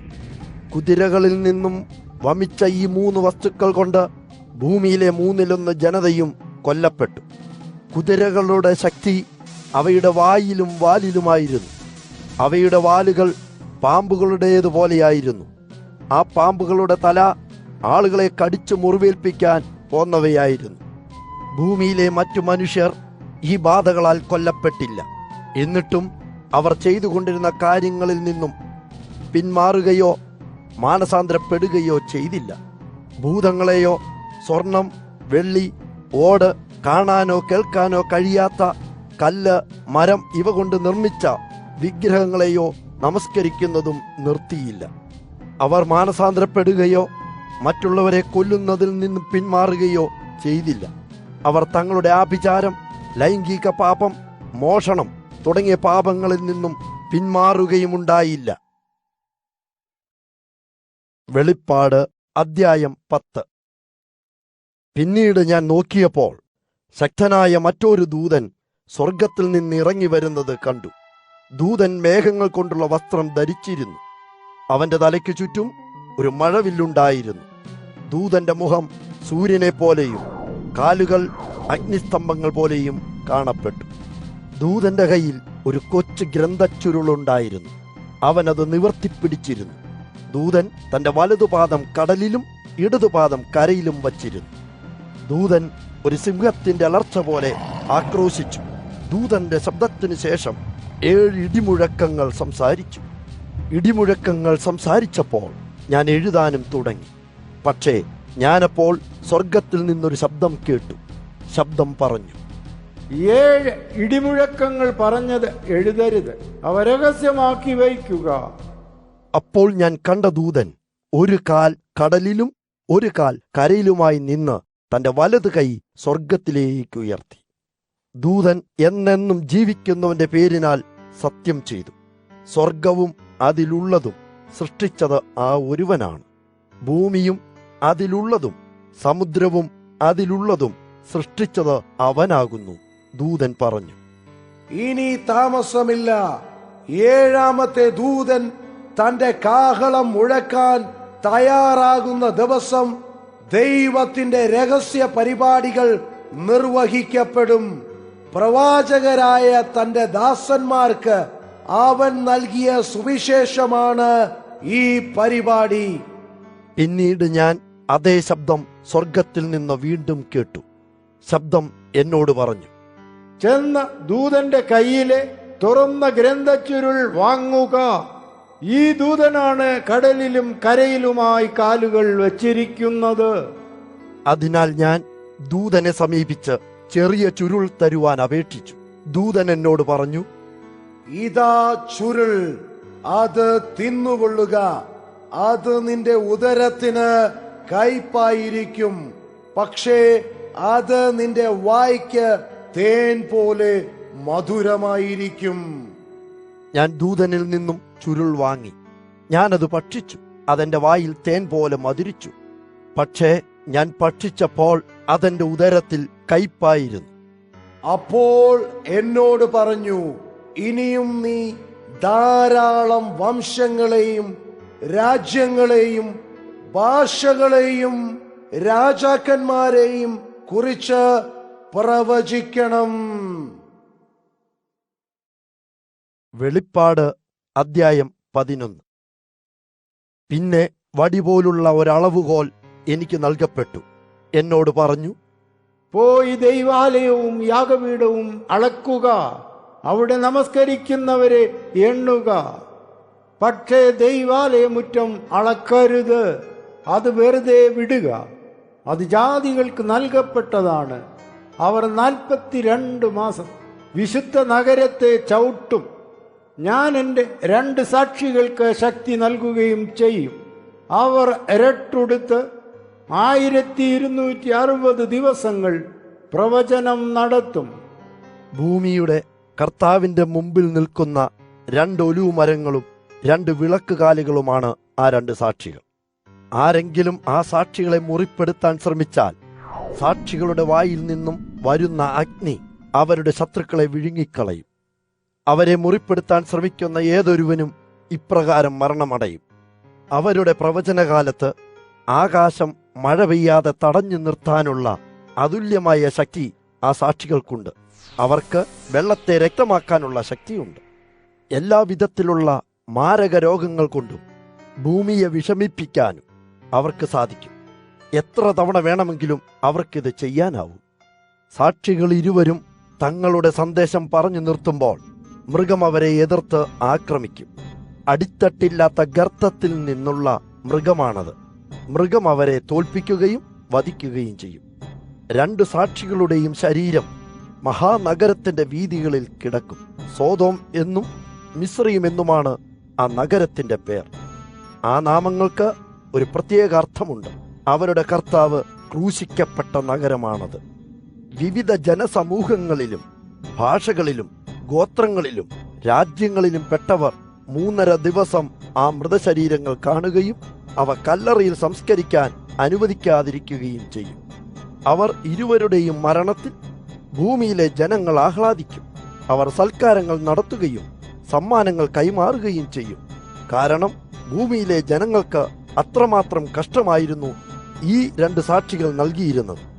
പക്ഷേ 3.5 ദിവസങ്ങൾക്ക് ശേഷം ദൈവം 2 പ്രവാചകരിലേക്കും ജീവൻ പ്രവേശിപ്പിച്ചു. അവർ എഴുന്നേറ്റ് നിന്നു. അവരെ കണ്ടവരിലൊക്കെ ഭയം നിറഞ്ഞു. അപ്പോൾ സ്വർഗത്തിൽ നിന്നും ഉച്ചത്തിലുള്ള ഒരു ശബ്ദം പ്രവാചകർ കേട്ടു. ഇങ്ങോട്ടേക്കു കയറി വരിക. ഒരു മേഘത്തിൽ അവർ സ്വർഗത്തിലേക്ക് ഉയർന്നുപോയി. അവർ പോകുന്നത് അവരുടെ ശത്രുക്കൾ നോക്കി നിന്നു. അതേസമയം തന്നെ അവിടെ ഒരു വലിയ ഭൂകമ്പമുണ്ടായി. നഗരത്തിന്റെ 10-1 നശിപ്പിക്കപ്പെട്ടു. ഭൂകമ്പത്തിൽ 7000 പേർ കൊല്ലപ്പെട്ടു. മരിക്കാത്തവർ ഭയന്നു. അവർ സ്വർഗസ്ഥനായ ദൈവത്തെ മഹത്വപ്പെടുത്തി. 2ാമത്തെ ദുരിതവും അവസാനിച്ചു. 3ാമത്തെ ദുരിതമാസന്നമായിരിക്കുന്നു. 7ാമത്തെ ദൂതന്മാർ കാഹളം മുഴക്കിയപ്പോൾ സ്വർഗത്തിൽ വലിയ ശബ്ദങ്ങളുണ്ടായി. ശബ്ദങ്ങൾ പറഞ്ഞു, ലോകത്തിന്റെ മേലുള്ള ഭരണശക്തി നമ്മുടെ കർത്താവിന്റെയും അവന്റെ ക്രിസ്തുവിന്റെയുമാണ്. അവൻ എന്നേക്കും ഭരണം നടത്തും. അപ്പോൾ 24 മൂപ്പന്മാരും ദൈവത്തിനു മുന്നിൽ സാഷ്ടാംഗം വീണ് നമസ്കരിച്ചു. ദൈവസന്നിധിയിലെ തങ്ങളുടെ സിംഹാസനങ്ങളിൽ ഇരിക്കുകയായിരുന്നു അവർ. മൂപ്പന്മാർ പറഞ്ഞു, സർവശക്തനും കർത്താവുമായ ദൈവമേ, ഞങ്ങൾ നിനക്ക് നന്ദി പറയുന്നു. ആകുന്നവനും സദാ ആയിരുന്നവനും നീയാകുന്നു. നീ നിന്റെ മഹാശക്തി ഉപയോഗിച്ച് ഭരണം നടത്തുന്നതിനാൽ ഞങ്ങൾ നിനക്ക് നന്ദി പറയുന്നു. ലോകജനത കോപാകുലരായി. പക്ഷേ നിന്റെ കോപത്തിനുള്ള സമയമാണിപ്പോൾ. മരിച്ചവർ വിധിക്കപ്പെടുന്ന സമയമാണിപ്പോൾ. നിന്റെ ദാസന്മാർക്കും പ്രവാചകർക്കും നിന്റെ വിശുദ്ധർക്കും നിന്നെ ആദരിക്കുന്ന വലിയവർക്കും ചെറിയവർക്കും പ്രതിഫലം നൽകേണ്ട സമയം ആസന്നമായിരിക്കുന്നു. ഭൂമിയെ നശിപ്പിക്കുന്നവരെ നശിപ്പിക്കാനുള്ള സമയം ആഗതമായിരിക്കുന്നു. അപ്പോൾ സ്വർഗത്തിലെ ദൈവത്തിന്റെ ആലയം തുറക്കപ്പെട്ടു. ദൈവത്തിന്റെ നിയമമുണ്ടായിരുന്ന പെട്ടകം കാണായി വന്നു. അപ്പോൾ അവിടെ മിന്നലുകളും ശബ്ദങ്ങളും ഇടിമുഴക്കവും ഭൂകമ്പവും കനത്ത കന്മഴയുമുണ്ടായി. വെളിപ്പാട് അധ്യായം 12. അനന്തരം സ്വർഗത്തിലൊരു മഹാത്ഭുതം പ്രത്യക്ഷപ്പെട്ടു. സൂര്യനെ വസ്ത്രമാക്കിയ ഒരുവൾ അവിടെയുണ്ടായിരുന്നു. ചന്ദ്രൻ അവളുടെ പാദത്തിനടിയിലായിരുന്നു. 12 നക്ഷത്രങ്ങളുള്ള ഒരു കിരീടം അവൾ തലയിൽ അണിഞ്ഞിരുന്നു. അവൾ ഗർഭിണിയായിരുന്നു. പ്രസവ സമയം അടുത്തതിനാൽ അവൾ വേദന കൊണ്ട് കരഞ്ഞു. പിന്നീട് മറ്റൊരത്ഭുതവും സ്വർഗത്തിൽ പ്രത്യക്ഷപ്പെട്ടു. അവിടെ ഒരു ചുവന്ന മഹാസർപ്പവും ഉണ്ടായിരുന്നു. മഹാസർപ്പത്തിന് 7 തലയും ഓരോ തലയിലും 7 കിരീടം വീതവും ഉണ്ടായിരുന്നു. മഹാസർപ്പത്തിന് 10 കൊമ്പുമുണ്ടായിരുന്നു.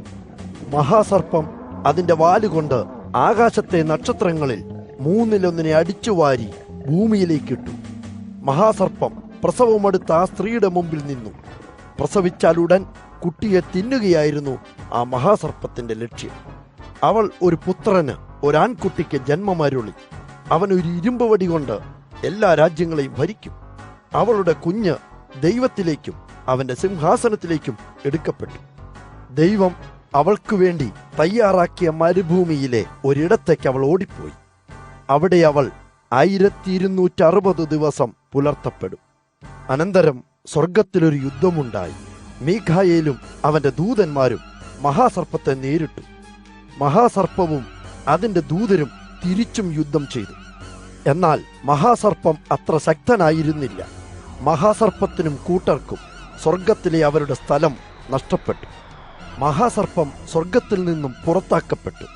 പിശാച് അഥവാ സാത്താൻ എന്നും വിളിക്കപ്പെടുന്ന പഴയ പാമ്പാണ് ആ മഹാസർപ്പം, ലോകത്തെ ആകെ പാപത്തിലേക്ക് നയിക്കുന്നവൻ.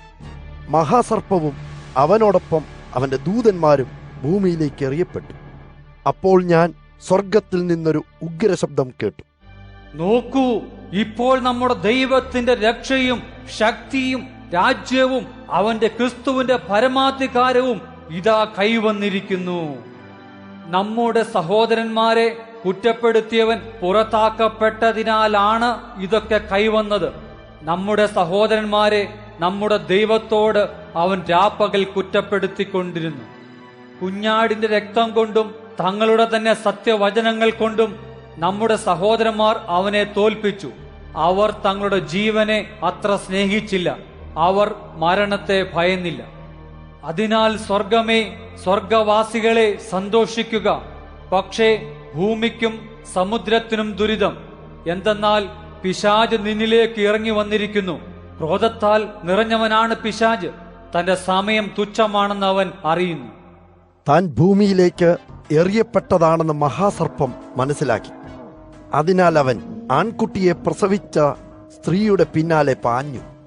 എന്നാൽ ആ സ്ത്രീക്ക് വലിയ പരുന്തിന്റെ 2 ചിറകുകൾ നൽകപ്പെട്ടു. അപ്പോൾ അവൾക്ക് തനിക്കായി ഒരുക്കപ്പെട്ട മരുഭൂമിയിലേക്ക് പറക്കാൻ കഴിഞ്ഞു. അവിടെ അവൾ 3.5 വർഷം പരിപാലിക്കപ്പെടും. അവിടെ അവൾ മഹാസർപ്പത്തിൽ നിന്നും അകന്നിരിക്കും. അപ്പോൾ മഹാസർപ്പം തൻ്റെ വായിൽ നിന്നും നദീപ്രവാഹത്തിന് സമാനമായി ഭാരിച്ച അളവിൽ വെള്ളമൊഴുക്കി. ജലപ്രവാഹത്തിൽപ്പെട്ട് അവൾ ഒഴുകിപ്പോകും വിധം അവളുടെ നേർക്കാണ് മഹാസർപ്പം വെള്ളമൊഴുക്കിയത്. പക്ഷേ ഭൂമി അവളെ സഹായിച്ചു. ഭൂമി തൻ്റെ വായ് പിളർന്ന് മഹാസർപ്പത്തിൻ്റെ വായിൽ നിന്നൊഴുകിയ ജലമാകെ കുടിച്ചു വറ്റിച്ചു. അതോടെ മഹാസർപ്പത്തിന് ആ സ്ത്രീയോടുള്ള കോപം വർദ്ധിച്ചു. മഹാസർപ്പം അവളുടെ മറ്റു മക്കളോട് യുദ്ധം പ്രഖ്യാപിക്കാൻ അവിടം വിട്ടുപോയി.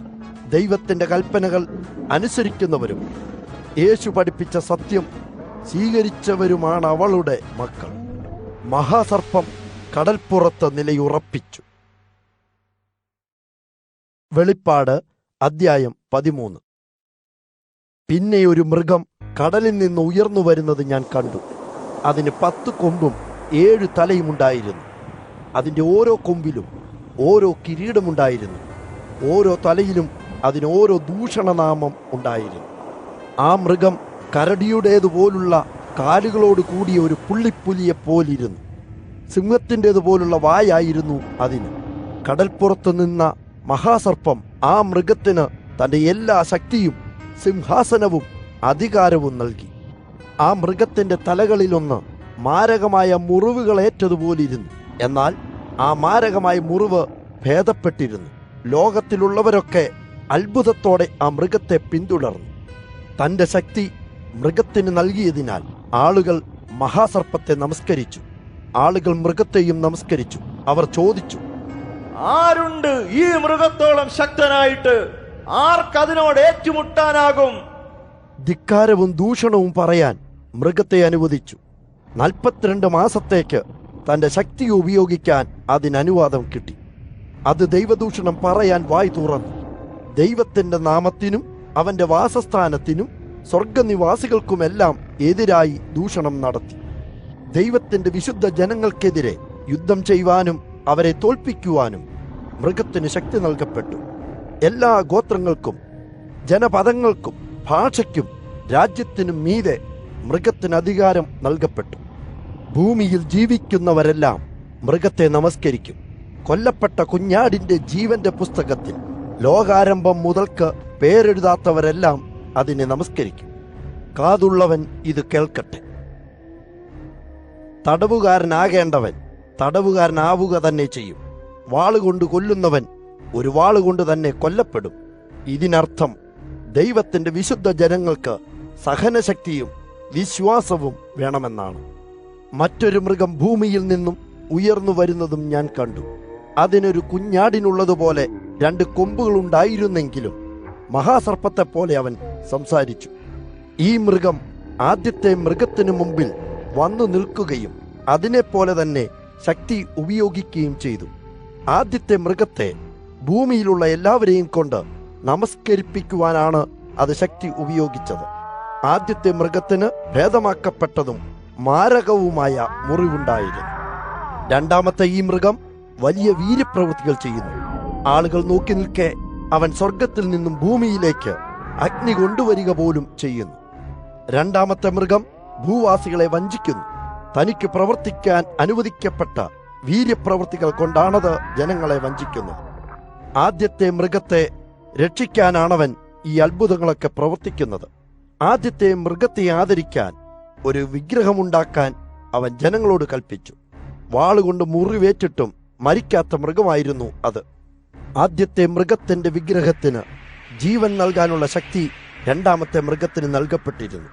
അപ്പോൾ ആ വിഗ്രഹത്തിന് സംസാരിക്കാനുള്ള കഴിവ് ലഭിക്കുകയും തന്നെ നമസ്കരിക്കാത്തവരെ കൊല്ലുവാനുള്ള ആജ്ഞ നൽകുകയും ചെയ്തു.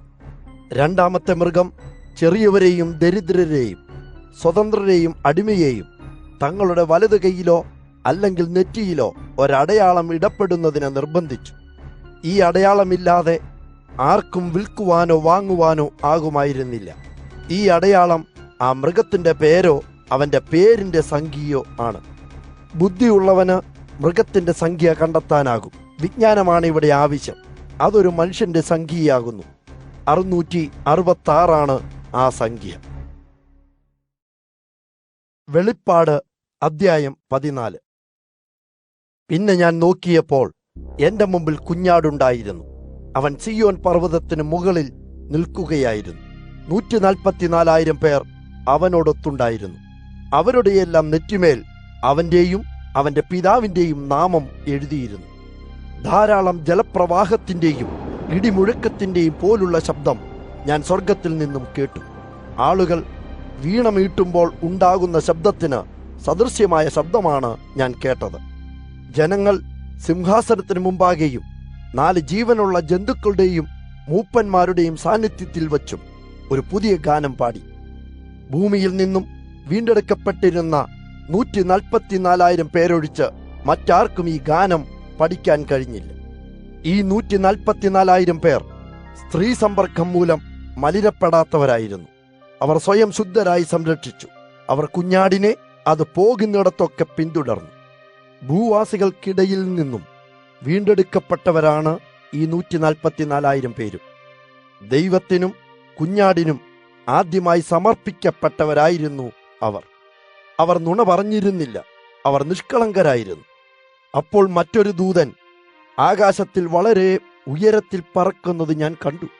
ഭൂമിയിൽ ജീവിക്കുന്ന എല്ലാ രാജ്യങ്ങളോടും ഗോത്രങ്ങളോടും ഭാഷകളോടും വംശക്കാരോടും വിളംബരം ചെയ്യാനുള്ള ശാശ്വത സുവിശേഷം ആ ദൂതന്റെ പക്കലുണ്ടായിരുന്നു.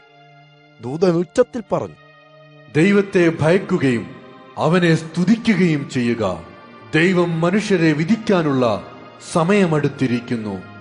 ദൈവത്തെ നമസ്കരിക്കുക. സ്വർഗവും ഭൂമിയും കടലും ജലധാരകളും അവൻ സൃഷ്ടിച്ചു.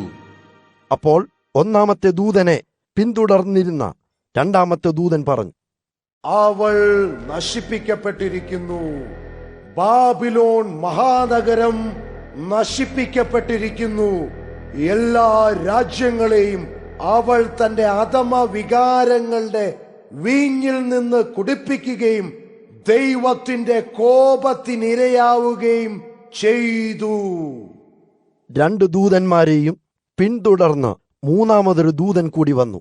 ഈ ദൂതൻ ഉച്ചത്തിൽ പറഞ്ഞു, മൃഗത്തെയും അതിന്റെ വിഗ്രഹത്തെയും നമസ്കരിക്കുകയും മൃഗത്തിന്റെ അടയാളം അവരുടെ നെറ്റിയിലോ അഥവാ അവരുടെ കയ്യിലോ വഹിക്കുകയും ചെയ്യുന്നവന് ദുരിതം. അയാൾ ദൈവകോപത്തിന്റെ വീഞ്ഞു കുടിക്കും. ദൈവത്തിന്റെ കോപമാകുന്ന കോപ്പയിൽ നിന്നുമുള്ള മുഴുവൻ ശക്തിയും കൊണ്ടുണ്ടാക്കിയതാണ് ഈ വീഞ്ഞ്. അയാൾ പരിശുദ്ധ ദൂതന്മാരുടെയും കുഞ്ഞാടിന്റെയും മുമ്പിൽ കത്തുന്ന ഗന്ധകത്തിൽ പീഡിപ്പിക്കപ്പെടും. അവരുടെ വേദനയുടെ പുക എന്നെന്നും ഉയർന്നുകൊണ്ടിരിക്കും. മൃഗത്തെയും അതിന്റെ വിഗ്രഹത്തെയും നമസ്കരിക്കുകയോ അതിന്റെ നാമമുദ്ര സ്വീകരിക്കുകയോ ചെയ്യുന്നവർക്ക് രാവും പകലും വിശ്രമമുണ്ടായിരിക്കുകയില്ല. ഇതിനർത്ഥം ദൈവത്തിന്റെ വിശുദ്ധർ സഹനശക്തിയുള്ളവരായിരിക്കണം. അവർ ദൈവത്തിന്റെ കൽപ്പനകൾ അനുസരിക്കുകയും യേശുവിൽ തങ്ങൾക്കുള്ള വിശ്വാസം തുടരുകയും വേണം. അനന്തരം ഞാൻ സ്വർഗത്തിൽ നിന്നും ഒരു ശബ്ദം കേട്ടു. ശബ്ദം പറഞ്ഞു, ഇങ്ങനെ എഴുതുക, ഇനി കർത്താവിൽ മരിക്കുന്നവർ അനുഗ്രഹീതർ. ആത്മാവ് പറയുന്നു, അതെ, അത് സത്യമാകുന്നു. അവർ അധ്വാനത്തിൽ നിന്നും വിശ്രമം നേടും. അവരുടെ പ്രവർത്തികൾ അവരോടൊത്തിരിക്കും. ഞാൻ നോക്കിയപ്പോൾ എനിക്ക് മുമ്പിലൊരു വെളുത്ത മേഘത്തെ കണ്ടു. ആ വെളുത്ത മേഘത്തിനുമേൽ മനുഷ്യപുത്രനെ പോലെ ഒരുവൻ ഇരുന്നു. അവന്റെ തലയിൽ ഒരു സ്വർണ്ണ കിരീടവും കയ്യിൽ മൂർച്ചേറിയ അരിവാളുമുണ്ടായിരുന്നു. അപ്പോൾ മറ്റൊരു ദൂതൻ കൂടി ദൈവാലയത്തിൽ നിന്നും പുറത്തു വന്നു. ഈ ദൂതൻ മേഘത്തിലിരുന്ന ആളോട് ഉറക്കെ വിളിച്ചു പറഞ്ഞു, അരിവാൾ എടുത്ത് ഭൂമിയിൽ നിന്നും കൊയ്യുക. വിളവെടുപ്പിനുള്ള സമയമായിരിക്കുന്നു. ഭൂമിയുടെ ഫലം പഴുത്തിരിക്കുന്നു. അതുകൊണ്ട് മേഘത്തിലിരിക്കുന്ന ദൂതൻ തന്റെ വാൾ ഭൂമിക്കുമേൽ വീശി ഭൂമിയിലെ വിളവ് കൊയ്യപ്പെടുകയും ചെയ്തു. അപ്പോൾ സ്വർഗത്തിലെ ദൈവാലയത്തിൽ നിന്നും മറ്റൊരു ദൂതൻ പുറത്തേക്ക് വന്നു. ആ ദൂതന്റെ കയ്യിലും ഒരു അരിവാളുണ്ടായിരുന്നു. പിന്നീട് മറ്റൊരു ദൂതൻ യാഗപീഠത്തിൽ നിന്നും വന്നു. ആ ദൂതന് തീയുടെ മേൽ അധികാരമുണ്ടായിരുന്നു. ഈ ദൂതൻ അരിവാൾ പിടിച്ച ദൂതനോട് വിളിച്ചു പറഞ്ഞു, മൂർച്ചയുള്ള അരിവാൾ കൊണ്ട് ഭൂമിയിലെ മുന്തിരിക്കുലകൾ കൊയ്തെടുക്കുക. ഭൂമിയിലെ മുന്തിരിങ്ങകൾ നന്നായി വിളഞ്ഞിരിക്കുന്നു. ദൂതൻ ഭൂമിക്ക് മുകളിലൂടെ തന്റെ വാൾ വീശി. ദൂതൻ ഭൂമിയിലെ മുന്തിരി പറിച്ച് ദൈവകോപത്തിന്റെ മുന്തിരിച്ചക്കിലേക്കിട്ടു. നഗരത്തിന് പുറത്ത് മുന്തിരിച്ചക്കിൽ വെച്ച് അവ മെതിച്ചു. മുന്തിരിച്ചക്കിൽ നിന്നും രക്തം പ്രവഹിച്ചു. കുതിരത്തലകളോളം പൊക്കത്തിൽ ഉയർന്നു തെറിച്ച അത് 200 നാഴിക ദൂരം പോയി. വെളിപ്പാട് അദ്ധ്യായം 15. അനന്തരം ഞാൻ സ്വർഗത്തിൽ മറ്റൊരത്ഭുതം കൂടി കണ്ടു. അത് മഹത്തും അത്ഭുതകരവുമായിരുന്നു. 7 ദുരിതങ്ങളുമായി വരുന്ന 7 ദൂതന്മാർ. ഈ ദുരിതങ്ങൾക്ക് ശേഷം ദൈവകോപം അവസാനിക്കുമെന്നതിനാൽ അവ അവസാനത്തെ ദുരിതങ്ങളാണ്. അഗ്നി കലർന്ന ഒരു സ്ഫടിക സമുദ്രം പോലെ ഒരു കാഴ്ച ഞാൻ കണ്ടു. മൃഗത്തിൻ്റെയും അവൻ്റെ വിഗ്രഹത്തിൻ്റെയും അവൻ്റെ പേരിൻ്റെ സംഖ്യയ്ക്കും മേൽ വിജയം നേടിയവർ സമുദ്രതീരത്ത് നിൽക്കുന്നു. അവരുടെ കൈകളിൽ ദൈവം നൽകിയ വീണകളുണ്ടായിരുന്നു. അവർ ദൈവദാസനായ മോശയുടെയും കുഞ്ഞാടിന്റെയും ഗാനം പാടി. സർവശക്തനും കർത്താവുമായ ദൈവമേ, നിന്റെ പ്രവൃത്തികൾ മഹനീയവും അത്ഭുതകരവുമാകുന്നു. രാഷ്ട്രങ്ങളുടെ രാജാവേ, നിന്റെ വഴികൾ ശരിയും സത്യവുമാകുന്നു. കർത്താവേ, നിന്റെ നാമത്തെ എല്ലാവരും ഭയക്കുകയും വാഴ്ത്തുകയും ചെയ്യും. ഏകവിശുദ്ധൻ നീയാകുന്നു. എല്ലാ രാജ്യങ്ങളും വന്ന് നിന്റെ മുമ്പിൽ നമസ്കരിക്കും. കാരണം ശരിയായത് മാത്രമേ നീ ചെയ്യൂവെന്നത് വ്യക്തമാണ്. ഇതിനുശേഷം സ്വർഗത്തിലൊരു ദൈവാലയം, ദൈവ സാന്നിധ്യത്തിന്റെ വിശുദ്ധ സ്ഥലം തുറന്നിരിക്കുന്നത് ഞാൻ കണ്ടു. 7 ദുരിതങ്ങളും കൊണ്ടുവന്ന ദൂതന്മാർ ദൈവാലയത്തിൽ നിന്നും പുറത്തു വന്നു. അവർ വൃത്തിയുള്ള തിളങ്ങുന്ന ശണവസ്ത്രം ധരിച്ചിരുന്നു. അവരുടെ മാറിൽ സുവർണ കച്ച കെട്ടിയിരുന്നു. അപ്പോൾ 4 ജീവികളിലൊന്ന് 7 ദൂതന്മാർക്കും 7 സ്വർണക്കലശങ്ങൾ നൽകി. കലശങ്ങളിൽ എന്നെന്നും ജീവിക്കുന്നവനായ ദൈവത്തിന്റെ ക്രോധം നിറച്ചിരുന്നു. ദൈവാലയമാകെ ദൈവമഹത്വത്തിന്റെയും ശക്തിയുടെയും പുക നിറഞ്ഞിരുന്നു. 7 ദൂതന്മാരുടെയും 7 ദുരിതങ്ങളും അവസാനിക്കും വരെ ആർക്കും ദൈവാലയത്തിൽ പ്രവേശിക്കാനായില്ല. വെളിപ്പാട് അദ്ധ്യായം 16. അപ്പോൾ ഞാൻ ദൈവാലയത്തിൽ നിന്നൊരു ഗംഭീര സ്വരം കേട്ടു. അത് 7 ദൂതന്മാരോടും പറയുകയായിരുന്നു, ചെന്ന് ദൈവകോപത്തിന്റെ 7 കലശങ്ങൾ ഭൂമിയുടെ മേൽ ഒഴിക്കുക. ആദ്യത്തെ ദൂതൻ പോയി അവൻ തന്റെ കലശം ഭൂമിയിലേക്ക് ഒഴിച്ചു. അപ്പോൾ മൃഗത്തിന്റെ മുദ്രയുള്ളവരും അതിന്റെ വിഗ്രഹത്തെ നമസ്കരിക്കുന്നവരുമായ ആളുകൾക്ക് വൃത്തികെട്ടതും വേദന നിറഞ്ഞതുമായ വർണ്ണങ്ങളുണ്ടായി. രണ്ടാമത്തെ ദൂതൻ തന്റെ കലശം കടലിലേക്കൊഴിച്ചു. അപ്പോൾ കടൽ മരിച്ച മനുഷ്യന്റെ രക്തം പോലെയായി. കടലിലെ സർവ്വജീവജാലങ്ങളും ചത്തു. മൂന്നാമത്തെ ദൂതൻ തന്റെ കലശം നദികളിലേക്കും ജലധാരകളിലേക്കും ഒഴിച്ചു. നദികളും ജലധാരകളും രക്തമായി. അപ്പോൾ ജലത്തിന്റെ ദൂതൻ ദൈവത്തോട് പറയുന്നത് ഞാൻ കേട്ടു, ആകുന്നവനും എപ്പോഴും ആയിരിക്കുന്നവനും നീയാകുന്നു. പരിശുദ്ധൻ നീയാകുന്നു. നിന്റെ ഈ വിധികളിൽ നീ നീതിമാനാകുന്നു. മനുഷ്യർ വിശുദ്ധരുടെയും പ്രവാചകരുടെയും രക്തം ചിന്തി നീ അവർക്ക് കുടിക്കാൻ ഇപ്പോൾ രക്തം നൽകി. അവർ അതർഹിക്കുന്നു. യാഗപീഠം ഇങ്ങനെ പറയുന്നതും ഞാൻ കേട്ടു, അതെ, സർവശക്തനും കർത്താവുമായ ദൈവമേ, നിന്റെ ന്യായവിധികൾ സത്യസന്ധവും നീതിനിഷ്ഠവുമാകുന്നു. നാലാമത്തെ ദൂതൻ തന്റെ കലശം സൂര്യനിലേക്കൊഴിച്ചു. ജനങ്ങളെ തീയിൽ കരിക്കാൻ സൂര്യന് അധികാരം നൽകപ്പെട്ടു. ജനങ്ങൾ കൊടും തീയിൽ കഠിനമായി കരിഞ്ഞു. അവർ ദൈവനാമത്തെ ശപിച്ചു.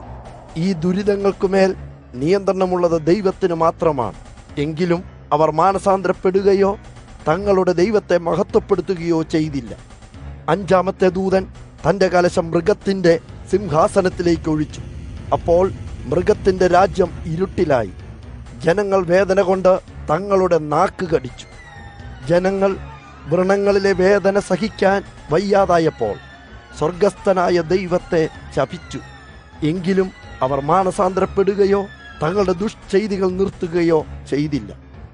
ആറാമത്തെ ദൂതൻ തൻ്റെ കലശം യൂഫ്രാത്തേസ് മഹാനദിയിലേക്ക് ഒഴിച്ചു. നദിയിലെ വെള്ളം വറ്റി വരണ്ടു.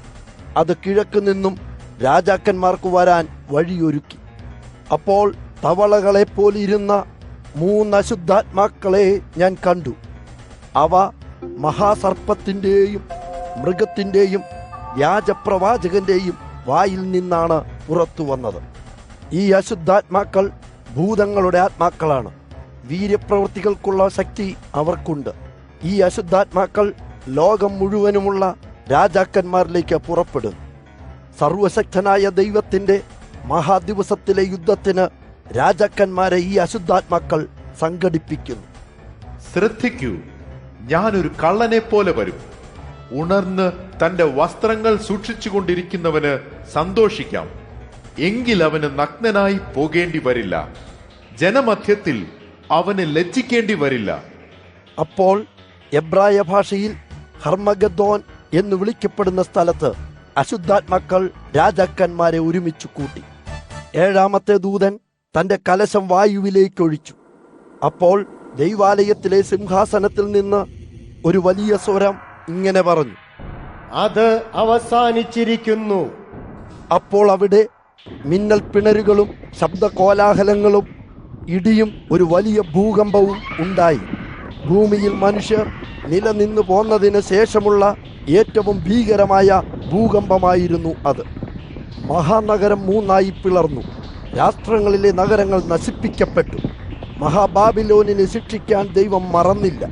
തൻ്റെ ക്രോധത്തിൻ്റെ വീഞ്ഞ് നിറഞ്ഞ പാത്രം അവൻ നഗരത്തിന് നൽകി. എല്ലാ ദ്വീപുകളും അപ്രത്യക്ഷമായി. ഒരു മലയും അവശേഷിച്ചില്ല. ആകാശത്തു നിന്നും ഓരോ റാത്തൽ ഭാരമുള്ള കല്ലായി കന്മഴ മനുഷ്യരുടെ മേൽ പതിച്ചു. കന്മഴ എന്ന ദുരിതത്തെ ചൊല്ലി ജനങ്ങൾ ദൈവത്തെ ശപിച്ചു. അത്ര ഭയങ്കരമായിരുന്നു ആ ദുരിതം. വെളിപ്പാട് അധ്യായം 17. 7 കലശമുള്ള 7 ദൂതന്മാരിൽ ഒരാൾ വന്ന് എന്നോട് സംസാരിച്ചു. ദൂതൻ പറഞ്ഞു, വരൂ, പ്രസിദ്ധമായ വേശ്യയ്ക്ക് ദൈവം എന്തു ശിക്ഷയാണ് നൽകാൻ പോകുന്നതെന്ന് ഞാൻ നിനക്ക് കാട്ടിത്തരാം. നിരവധി ജലാശയങ്ങളുടെ മേൽ ഇരിക്കുന്നവളാണവൾ. ഭൂമിയിലെ രാജാക്കന്മാർ അവളുമായി ലൈംഗിക പാപം ചെയ്തു. അവളുടെ ലൈംഗിക പാപത്തിന്റെ വീഞ്ഞിന്റെ കുടിയന്മാരായി തീർന്നു ഭൂമിയിലെ മനുഷ്യർ. ആ ദൂതൻ ആത്മാവിൽ എന്നെ ഒരു മരുഭൂമിയിലേക്ക് കൂട്ടിക്കൊണ്ടുപോയി. അവിടെ ഒരു ചുവന്ന മൃഗത്തിന്റെ മേൽ കയറിയിരിക്കുന്ന ഒരു സ്ത്രീയെ ഞാൻ കണ്ടു. മൃഗത്തിന്റെ പുറത്താകെ ദൈവദൂഷണപരമായ പേരുകൾ എഴുതിയിരുന്നു. മൃഗത്തിന് 7 തലയും 10 കൊമ്പും ഉണ്ടായിരുന്നു. അവൾ ധൂമ്രവർണവും ചുവപ്പും വസ്ത്രങ്ങൾ അണിഞ്ഞിരുന്നു. സ്വർണ്ണാഭരണങ്ങളും മുത്തുകളും രത്നങ്ങളും കൊണ്ട് അവൾ വിഭൂഷിതയായിരുന്നു. ഒരു സ്വർണപാത്രം അവളുടെ കയ്യിലുണ്ടായിരുന്നു. വെറുപ്പുളവാക്കുന്ന വസ്തുക്കളും അവളുടെ ലൈംഗിക പാപങ്ങളുടെ അശുദ്ധിയും അതിൽ നിറഞ്ഞിരുന്നു. അവളുടെ നെറ്റിത്തടത്തിൽ ഒരു നാമം എഴുതിയിരുന്നു. അതിന് ഒരു നിഗൂഢാർത്ഥമുണ്ടായിരുന്നു. ഇങ്ങനെയാണ് എഴുതിയിരുന്നത്: മഹാബാബിലോൺ, വേശ്യകളുടെയും ഭൂമിയിലെ മ്ലേച്ഛതകളുടെയും മാതാവ്. ആ സ്ത്രീ മദ്യപിച്ചിരുന്നുവെന്ന് ഞാൻ കണ്ടു. ദൈവത്തിന്റെ വിശുദ്ധരുടെ രക്തമാണ് അവൾ കുടിച്ചിരുന്നത്. യേശുവിൽ തങ്ങളുടെ വിശ്വാസത്തെപ്പറ്റി പറഞ്ഞവരുടെ രക്തമാണ് അവൾ കുടിച്ചത്. അവളെ കണ്ടപ്പോൾ ഞാൻ പൂർണ്ണമായും ഞെട്ടിപ്പോയി. അപ്പോൾ ദൂതൻ എന്നോട് പറഞ്ഞു, എന്താണ് നീ ഞെട്ടുന്നത്? ഈ സ്ത്രീയുടെയും അവൾ സവാരി ചെയ്യുന്ന 7 തലയും 10 കൊമ്പുമുള്ള ഈ മൃഗത്തിന്റെയും നിഗൂഢാർത്ഥം ഞാൻ നിന്നോട് പറയാം. നീ കണ്ട മൃഗം ഒരിക്കൽ ജീവിച്ചിരുന്നു, എന്നാൽ ഇപ്പോൾ ജീവിക്കുന്നില്ല. എന്നാൽ അത് അടിത്തട്ടില്ലാത്ത ഗർത്തത്തിൽ നിന്നും വീണ്ടും വന്ന് നശിക്കും. മൃഗത്തെ കാണുമ്പോൾ ഭൂവാസികൾ വിസ്മയിക്കും, കാരണം അത് ഉണ്ടായിരുന്നു, ഇപ്പോൾ ഇല്ല, ഇനി ഉണ്ടാകും. ലോകാരംഭം മുതൽ ജീവന്റെ പുസ്തകത്തിൽ പേരെഴുതപ്പെടാത്തവരാണ് ആ മനുഷ്യർ. ഇത് മനസ്സിലാക്കാൻ നിനക്ക് ജ്ഞാനമുള്ള മനസ്സു വേണം. മൃഗത്തിന്റെ 7 തലകൾ ആ സ്ത്രീ ഇരിക്കുന്ന 7 പർവ്വതങ്ങളാണ്. അവർ 7 രാജാക്കന്മാരുമാണ്. രാജാക്കന്മാരിൽ 5 പേർ മരണമടഞ്ഞു. രാജാക്കന്മാരിൽ ഒരാൾ ഇപ്പോഴും ജീവിക്കുന്നു. അവസാനത്തെ രാജാവ് വരികയായി. അവൻ വരുമ്പോൾ കുറച്ചുനേരം മാത്രമേ തങ്ങുകയുള്ളൂ. ഒരിക്കൽ ജീവിച്ചിരുന്നതും ഇപ്പോൾ ജീവിക്കാത്തതുമായ മൃഗം ഇപ്പോൾ 8ാമത്തെ രാജാവാണ്. ഈ 8ാമത്തെ രാജാവും ആദ്യത്തെ 7 രാജാക്കന്മാരിൽ ഉൾപ്പെട്ടതാണ്. അവനും നശിപ്പിക്കപ്പെടും. നീ കാണുന്ന 10 കൊമ്പുകൾ 10 രാജാക്കന്മാരാണ്. അവർ ഇതുവരെ തങ്ങളുടെ രാജ്യത്തിൽ ഭരണം നടത്തിയിട്ടില്ല. എന്നാൽ മൃഗത്തോടൊപ്പം 1 മണിക്കൂർ ഭരിക്കാനുള്ള അധികാരം ഇവർക്ക് ലഭിക്കും. ഈ 10 രാജാക്കന്മാർക്കും ഒരേ മനസ്സാണ്. അവർ തങ്ങളുടെ ശക്തിയും അധികാരവും മൃഗത്തിന് നൽകും. അവർ കുഞ്ഞാടിനെതിരെ യുദ്ധം ചെയ്യും. എന്നാൽ രാജാക്കന്മാരുടെ രാജാവും പ്രഭുക്കന്മാരുടെ കർത്താവുമായ കുഞ്ഞാട് അവരെ തോൽപ്പിക്കും. അവൻ തന്റെ തിരഞ്ഞെടുത്ത വിശ്വാസികളായ ശിഷ്യന്മാരും വിളിക്കപ്പെട്ടവരും മൂലം അവരെ തോൽപ്പിക്കും. അപ്പോൾ ദൂതൻ എന്നോട് പറഞ്ഞു, ആ വേശ്യയിരിക്കുന്ന ജലാശയം നീ കണ്ടു. അത് ലോകത്തിലെ വിവിധ രാഷ്ട്രങ്ങളും ജനതകളും വംശങ്ങളും ഭാഷകളുമാകുന്നു. നീ കണ്ട മൃഗവും 10 കൊമ്പുകളും വേശ്യയെ വെറുക്കും. അവർ അവൾക്കുള്ളതെല്ലാം എടുത്ത് അവളെ നഗ്നയായി ഉപേക്ഷിക്കും. അവർ മാംസം തിന്നുകയും തീയിലിട്ട് എരിക്കുകയും ചെയ്യും. അവന്റെ പദ്ധതി നിറവേറ്റുന്നതിന് ദൈവം ഈ അനുഗ്രഹം അവരുടെ മനസ്സിൽ വച്ചു. മൃഗത്തിന് ഭരിക്കാൻ തങ്ങളുടെ അധികാരം നൽകാൻ അവർ സമ്മതിച്ചു. ദൈവഹിതം നിറവേറ്റപ്പെടും വരെ അവർ ഭരിക്കും. ഭൂമിയിലെ രാജാക്കന്മാരെ ഭരിക്കുന്ന മഹാനഗരമാണ് നീ കണ്ട സ്ത്രീ. വെളിപ്പാട് അദ്ധ്യായം 18. അപ്പോൾ മറ്റൊരു ദൂതൻ സ്വർഗത്തിൽ നിന്നും ഇറങ്ങി വരുന്നത് ഞാൻ കണ്ടു. ആ ദൂതന് വളരെ ശക്തിയുണ്ട്. ദൂതന്റെ മഹത്വം ഭൂമിയെ പ്രകാശമാനമാക്കി. ദൂതൻ ഗംഭീര സ്വരത്തോടെ ആക്രോശിച്ചു, അവൾ നശിപ്പിക്കപ്പെട്ടു, മഹാബാബിലോൺ നശിപ്പിക്കപ്പെട്ടു. അവൾ ഭൂതങ്ങളുടെ വീടായിരിക്കുന്നു, എല്ലാ അശുദ്ധാത്മാക്കളുടെയും വീടുമായി എല്ലാ തരത്തിലുള്ള നീചമായ പക്ഷികളുടെയും താവളമായിരിക്കുന്നു അവൾ. അവൾ അശുദ്ധവും നിന്ദ്യവുമായ മൃഗങ്ങളുടെയും നഗരമായിരിക്കുന്നു. ഭൂമിയിലെ എല്ലാ ജനവും അവളുടെ വ്യഭിചാരത്തിന്റെ വീഞ്ഞും ദൈവകോപത്തിന്റെ വീഞ്ഞും കുടിച്ചു. ഭൂമിയിലെ രാജാക്കന്മാർ അവളുമായി വ്യഭിചരിച്ചു. അവളുടെ കാമചാബല്യങ്ങളുടെ സമ്പത്ത് കൊണ്ട് ലോകത്തിലെ വ്യാപാരികൾ സമ്പന്നരായി. അപ്പോൾ ഞാൻ സ്വർഗത്തിൽ നിന്നും മറ്റൊരു ശബ്ദം കൂടി കേട്ടു, എന്റെ ജനമേ, ആ നഗരത്തിൽ നിന്നും പുറത്തു വരിക. അവളുടെ പാപങ്ങളിൽ നിങ്ങൾ പങ്കാളികളാകാതിരിക്കുക. എങ്കിൽ നിങ്ങൾക്ക് അവളുടെ മേൽ വരാൻ പോകുന്ന ബാധകളൊന്നും പങ്കുവെക്കേണ്ടി വരില്ല. ആ നഗരത്തിന്റെ പാപങ്ങൾ സ്വർഗത്തോളം ഉയരത്തിൽ കൂമ്പാരം കൂടിയിരിക്കുന്നു. അവളുടെ കുറ്റങ്ങൾ ദൈവം ക്ഷമിച്ചിട്ടില്ല. അവൾ മറ്റുള്ളവർക്ക് നൽകുന്നത് ആ നഗരത്തിന് നൽകുക. അവളുടെ ചെയ്തികൾക്ക് ഇരട്ടിയോളം പ്രതിഫലം കൊടുക്കുക. അവൾ മറ്റുള്ളവർക്കായി തയ്യാറാക്കിയ വീഞ്ഞിന്റെ ഇരട്ടി വീര്യമുള്ള വീഞ്ഞ് അവൾക്കായി ഒരുക്കുക. അവൾ സ്വയം മഹത്വപ്പെടുത്തുകയും ആഡംബരത്തോടെ ജീവിക്കുകയും ചെയ്തു. അത്രയും തന്നെ കഷ്ടവും ദുഃഖവും അവൾക്ക് നൽകുക. അവൾ സ്വയം പറയുന്നു, ഞാൻ എന്റെ സിംഹാസനത്തിൽ ഇരിക്കുന്ന രാജ്ഞിയാണ്. ഞാൻ ഒരു വിധവയല്ല. ഞാൻ ഒരിക്കലും ദുഃഖിതയാവില്ല. അതിനാൽ മരണം, കരച്ചിൽ, മഹാവിശപ്പ് എന്നീ ബാധകൾ ഒരു ദിവസം തന്നെ അവളെ പിടികൂടും. അവൾ തീയിൽ എരിയും. കാരണം അവളെ വിധിക്കുന്ന കർത്താവായ ദൈവം അതിശക്തനാകുന്നു. അവളുമായി വ്യഭിചരിച്ചവരും അവളുടെ സമ്പത്ത് പങ്കുവച്ചവരുമായ ഭൂമിയിലെ രാജാക്കന്മാർ അവൾ എരിയുന്നതിൽ നിന്നുള്ള പുക കാണും. അപ്പോൾ ആ രാജാക്കന്മാർ അവളുടെ മരണത്തിൽ കരഞ്ഞ് ദുഃഖിതരാകും. അവളുടെ കഷ്ടത്തിൽ അവർ ഭയന്ന് അകന്നു നിൽക്കും. രാജാക്കന്മാർ പറയും, ദുരിതം ദുരിതം മഹാനഗരമേ, ശക്തമായ ബാബിലോൺ നഗരമേ, 1 മണിക്കൂറിൽ നിന്റെ ശിക്ഷ നടപ്പായി. ഭൂമിയിലെ വ്യാപാരികളും അവരുടെ മരണത്തിൽ കരയുകയും ദുഃഖിക്കുകയും ചെയ്യും. എന്തെന്നാൽ അവരുടെ സാധനങ്ങൾ വാങ്ങാൻ ആരും ഉണ്ടാവില്ല.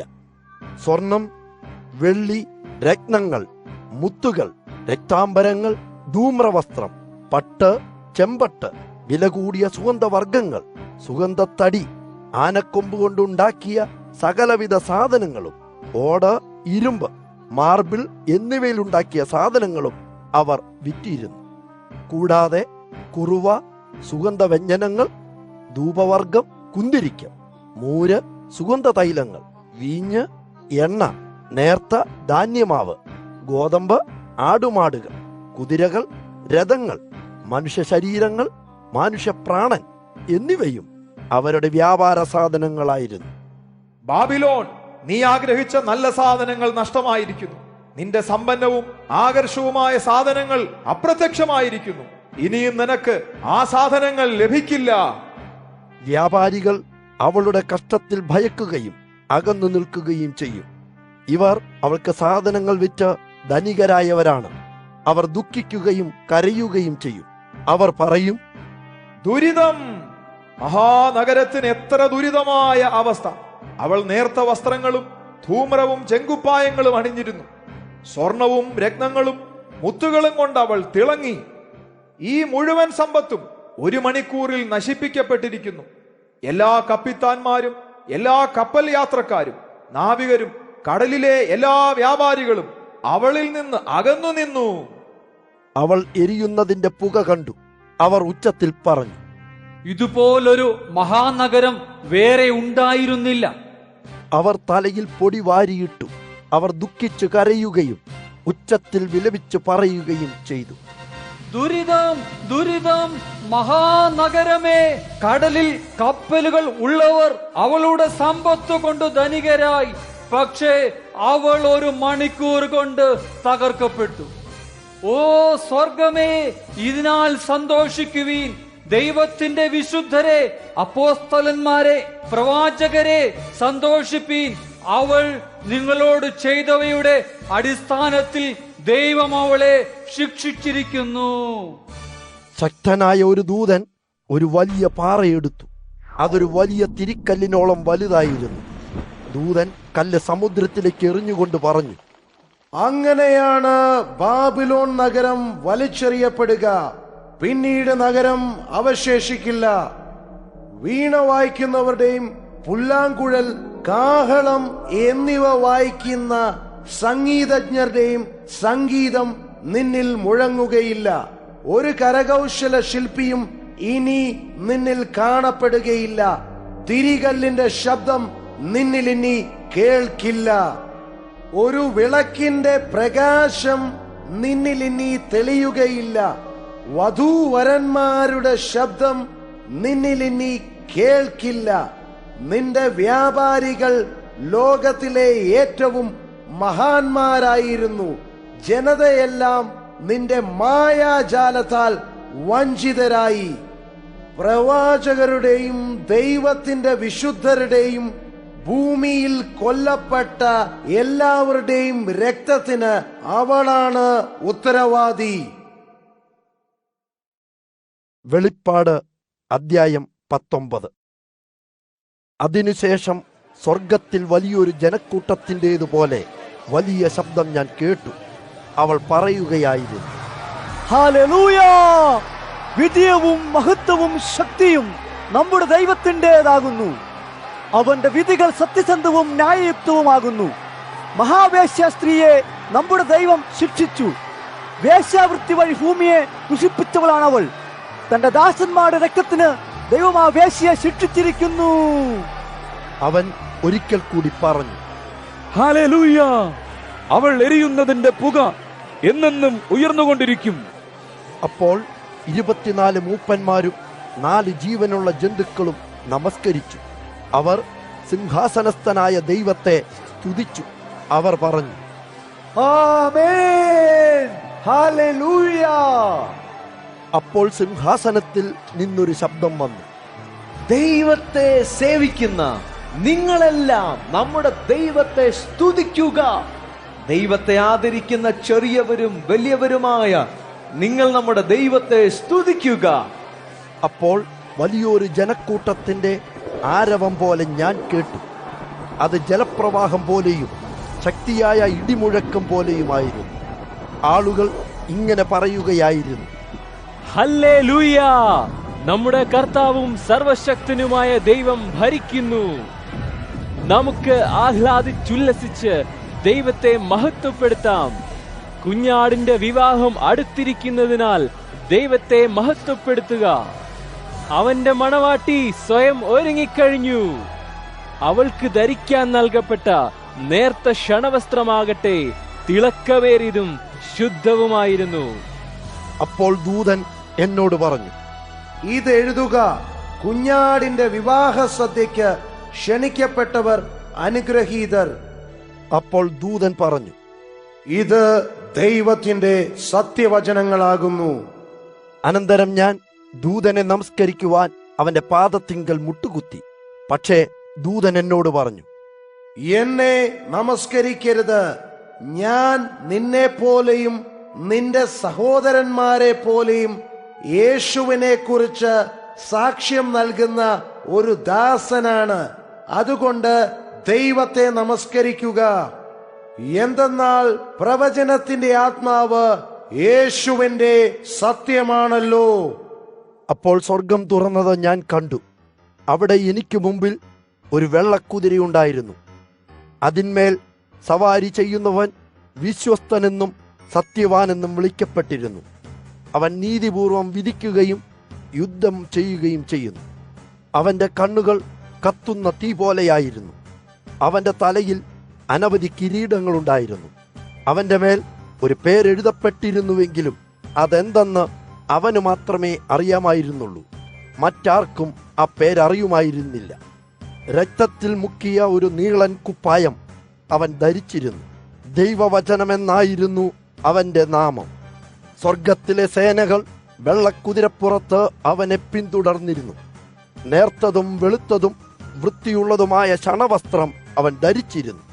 അവന്റെ വായിൽ നിന്ന് മൂർച്ചയേറിയ വാൾ പുറത്തേക്ക് വരുന്നു. ഈ വാൾ കൊണ്ടാണ് അവൻ രാഷ്ട്രങ്ങളെ തോൽപ്പിക്കുക. അവൻ ഒരു ഇരുമ്പ് വടി ഉപയോഗിച്ച് രാജ്യങ്ങളെ ഭരിക്കും. സർവശക്തനായ ദൈവത്തിന്റെ ഭീകരമായ കോപത്തിന്റെ മുന്തിരിച്ചക്കിൽ അവൻ മുന്തിരി പിഴിഞ്ഞെടുക്കും. അവന്റെ കുപ്പായത്തിലും തുടയിലും ഈ നാമം എഴുതിയിരുന്നു: രാജാക്കന്മാരുടെ രാജാവും പ്രഭുക്കന്മാരുടെ പ്രഭുവും. അപ്പോൾ ഒരു ദൂതൻ സൂര്യനിൽ നിൽക്കുന്നത് ഞാൻ കണ്ടു. ദൂതൻ അത്യുച്ചത്തിൽ ആകാശത്ത് പറക്കുന്ന മുഴുവൻ പക്ഷികളോടുമായി പറഞ്ഞു, ദൈവത്തിന്റെ മഹാതിരുവത്താഴത്തിനായി കൂടി വരിക. രാജാക്കന്മാരുടെയും സേനാധിപന്മാരുടെയും പ്രസിദ്ധരുടെയും മാംസം കഴിക്കുന്നതിനായി വരിക. കുതിരകളുടെയും കുതിരകളുടെ മേൽ സവാരി ചെയ്യുന്നവരുടെയും സ്വതന്ത്രർ, അടിമകൾ, ചെറിയവൻ, വലിയവൻ എന്നിവരടക്കം എല്ലാ മനുഷ്യരുടെയും മാംസം ഭക്ഷിക്കാൻ വരിക. അപ്പോൾ ഞാൻ മൃഗത്തെയും ഭൂമിയിലെ രാജാക്കന്മാരെയും കണ്ടു. അവരുടെ സൈന്യങ്ങൾ കുതിരസവാരിക്കാരനോടും അവന്റെ സൈന്യത്തോടും യുദ്ധം ചെയ്യാൻ ഒന്നിച്ചു കൂടി. പക്ഷേ മൃഗം പിടിക്കപ്പെട്ടു, വ്യാജപ്രവാചകനും പിടിക്കപ്പെട്ടു. മൃഗത്തിനു വേണ്ടി വീര്യപ്രവർത്തികൾ ചെയ്തവനായിരുന്നു ആ വ്യാജപ്രവാചകൻ.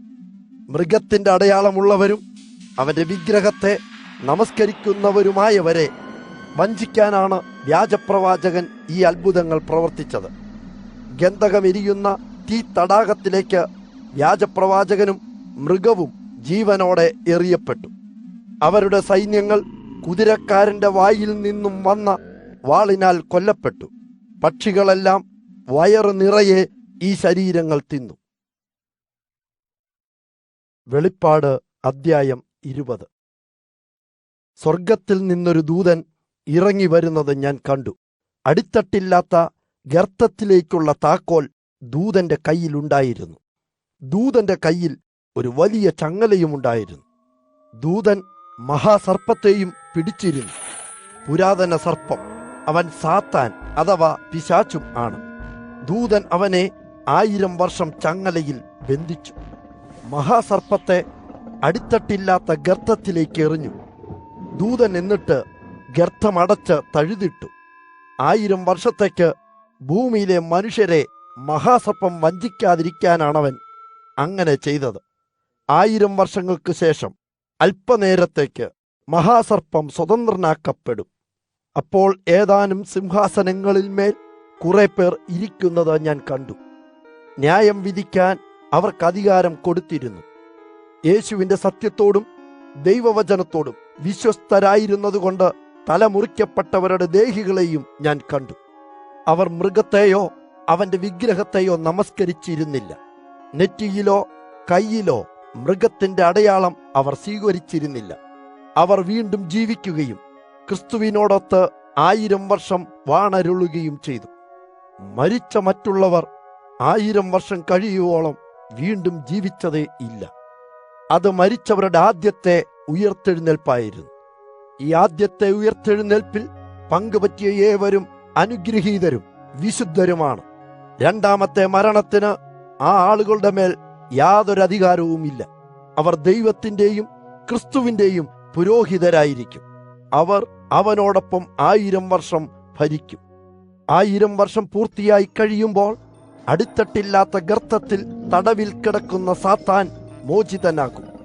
സാത്താൻ ഭൂമിയെയാകെ ഗോഗ് മാഗോഗ് മുതലായ രാഷ്ട്രങ്ങളെ വഞ്ചിക്കാൻ പുറപ്പെടും. അവൻ ജനങ്ങളെ യുദ്ധത്തിന് സജ്ജമാക്കും. കടൽപ്പുറത്തെ മണൽത്തരികൾ പോലെ അനേകം പേർ ഉണ്ടാകും. സാത്താന്റെ സൈന്യം ഭൂമി മുറിച്ചു കടന്ന് ദൈവത്തിന്റെ ആൾക്കാർ വസിക്കുന്ന സങ്കേതത്തിനും ദൈവം സ്നേഹിക്കുന്ന നഗരത്തിനും ചുറ്റിൽ ഒത്തുകൂടി. പക്ഷേ സ്വർഗത്തിൽ നിന്നു വന്ന അഗ്നി സാത്താന്റെ സൈന്യത്തെ നശിപ്പിച്ചു. ആ ജനങ്ങളെ വഞ്ചിച്ച പിശാച് മൃഗത്തോടും വ്യാജപ്രവാചകനോടുമൊപ്പം ഗന്ധകമെരിയുന്ന തീയിലേക്ക് എറിയപ്പെട്ടു. അവിടെ അവർ എന്നേക്കും രാപ്പകൽ പീഡിപ്പിക്കപ്പെടും. അപ്പോൾ ഞാൻ വലിയൊരു വെള്ളസിംഹാസനവും അതിലിരിക്കുന്നവനെയും കണ്ടു. ഭൂമിയും ആകാശവും അവനിൽ നിന്ന് ഓടിയകന്ന് അപ്രത്യക്ഷമായി. മരിച്ചവരായ ചെറിയവരെയും വലിയവരെയും സിംഹാസനത്തിന് മുമ്പിൽ കണ്ടു. ചില പുസ്തകങ്ങൾ തുറക്കപ്പെട്ടു. ജീവന്റെ പുസ്തകവും തുറക്കപ്പെട്ടിരുന്നു. മരിച്ചവർ തങ്ങളുടെ പ്രവൃത്തികൾ കൊണ്ട് വിധിക്കപ്പെട്ടു. ഇക്കാര്യങ്ങളാണ് ആ പുസ്തകങ്ങളിൽ എഴുതിയിരിക്കുന്നത്. സമുദ്രം അതിലുണ്ടായിരുന്ന മരിച്ചവരെ കൈവിട്ടു. മരണവും പാതാളവും തങ്ങളിലുള്ള മരിച്ചവരെ ഉപേക്ഷിച്ചു. ഓരോരുത്തരും തങ്ങളുടെ പ്രവൃത്തികൾ കൊണ്ട് വിധിക്കപ്പെട്ടു. മരണവും പാതാളവും തീ തടാകത്തിലേക്ക് എറിയപ്പെട്ടു. ആ തീ തടാകം 2ാം മരണമായിരുന്നു. ജീവന്റെ പുസ്തകത്തിൽ പേരെഴുതി കാണപ്പെടാത്തവരൊക്കെ തീത്തടാകത്തിലേക്ക് എറിയപ്പെട്ടു. വെളിപ്പാട് അദ്ധ്യായം 21. അനന്തരം ഞാനൊരു പുതിയ സ്വർഗവും പുതിയ ഭൂമിയും കണ്ടു. ആദ്യത്തെ സ്വർഗവും ആദ്യത്തെ ഭൂമിയും അപ്രത്യക്ഷമായി. ഇപ്പോൾ അവിടെ കടലുമില്ല. വിശുദ്ധ നഗരം സ്വർഗത്തിൽ ദൈവത്തിൽ നിന്നിറങ്ങി വരുന്നതും ഞാൻ കണ്ടു. ആ വിശുദ്ധ നഗരം പുതിയ യെരൂശലേമാകുന്നു. അത് ഭർത്താവിന് വേണ്ടി അലങ്കരിച്ചിട്ടുള്ള മണവാട്ടിയെ പോലെ ഒരുങ്ങിയിരിക്കുന്നു. ഞാൻ സിംഹാസനത്തിൽ നിന്നൊരു വലിയ ശബ്ദം കേട്ടു. ശബ്ദം പറഞ്ഞു, ഇതാ ദൈവത്തിന്റെ വസതി ജനങ്ങളുടേതായിരിക്കുന്നു. അവൻ അവരോടൊത്ത് വസിക്കും. അവർ അവന്റെ ആളുകളാകും. ദൈവം സ്വയം അവരോടൊത്തുണ്ടാകുകയും അവരുടെ ദൈവമായിരിക്കുകയും ചെയ്യും.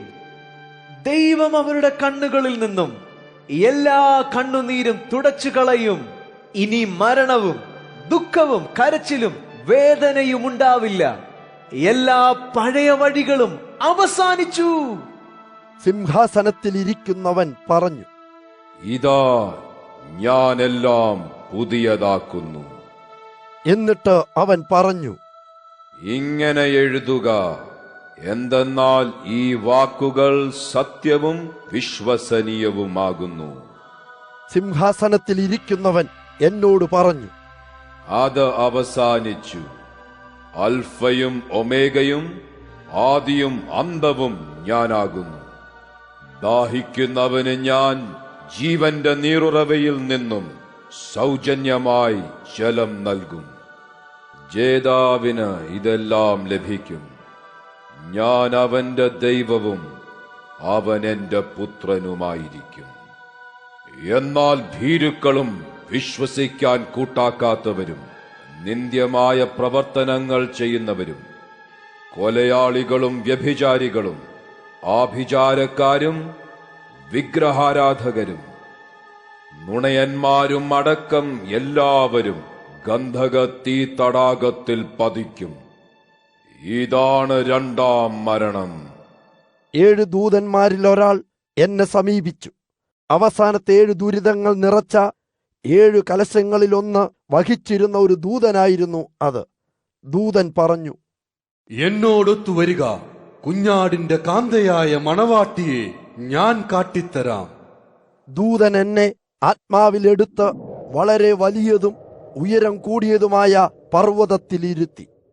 ദൂതൻ എന്നെ വിശുദ്ധ നഗരമായ യെരൂശലേം കാണിച്ചു. നഗരം സ്വർഗസ്ഥനായ ദൈവത്തിൽ നിന്നും താഴേക്കിറങ്ങി വരികയായിരുന്നു. നഗരം ദൈവത്തിന്റെ മഹത്വത്താൽ തിളങ്ങുന്നുണ്ടായിരുന്നു. അത്യപൂർവമായ ഇന്ദ്രനീലം പോലെ അത് തിളങ്ങിയിരുന്നു. സ്ഫടികം പോലെ അത് വളരെ വ്യക്തമായിരുന്നു. നഗരത്തിന് 12 കവാടങ്ങൾ ഉള്ള ഒരു ഉയർന്ന മതിലുണ്ടായിരുന്നു. കവാടങ്ങളിൽ 12 ദൂതന്മാർ ഉണ്ടായിരുന്നു. ഓരോ കവാടത്തിലും ഇസ്രയേലിലെ 12 വംശത്തിലൊന്നിന്റെ വീതം പേരെഴുതി വച്ചിരുന്നു. കിഴക്കും പടിഞ്ഞാറും തെക്കും വടക്കും 3 കവാടങ്ങൾ വീതമായിരുന്നു. 12 അടിക്കല്ലുകളിലായിരുന്നു നഗരഭിത്തി നിർമ്മിച്ചിരുന്നത്. കല്ലുകളിൽ കുഞ്ഞാടിന്റെ അപ്പോസ്തലന്മാരുടെ പേരുകൾ എഴുതിയിരുന്നു. എന്നോട് സംസാരിച്ചിരുന്ന ദൂതന്റെ കയ്യിൽ ഒരു സ്വർണ്ണ അളവുകോലുണ്ടായിരുന്നു. ഇത് നഗരവും അതിന്റെ കവാടങ്ങളും മതിലും അളക്കുന്നതിന് ആയിരുന്നു. സമചതുരത്തിലായിരുന്നു നഗരം പണിതിരുന്നത്.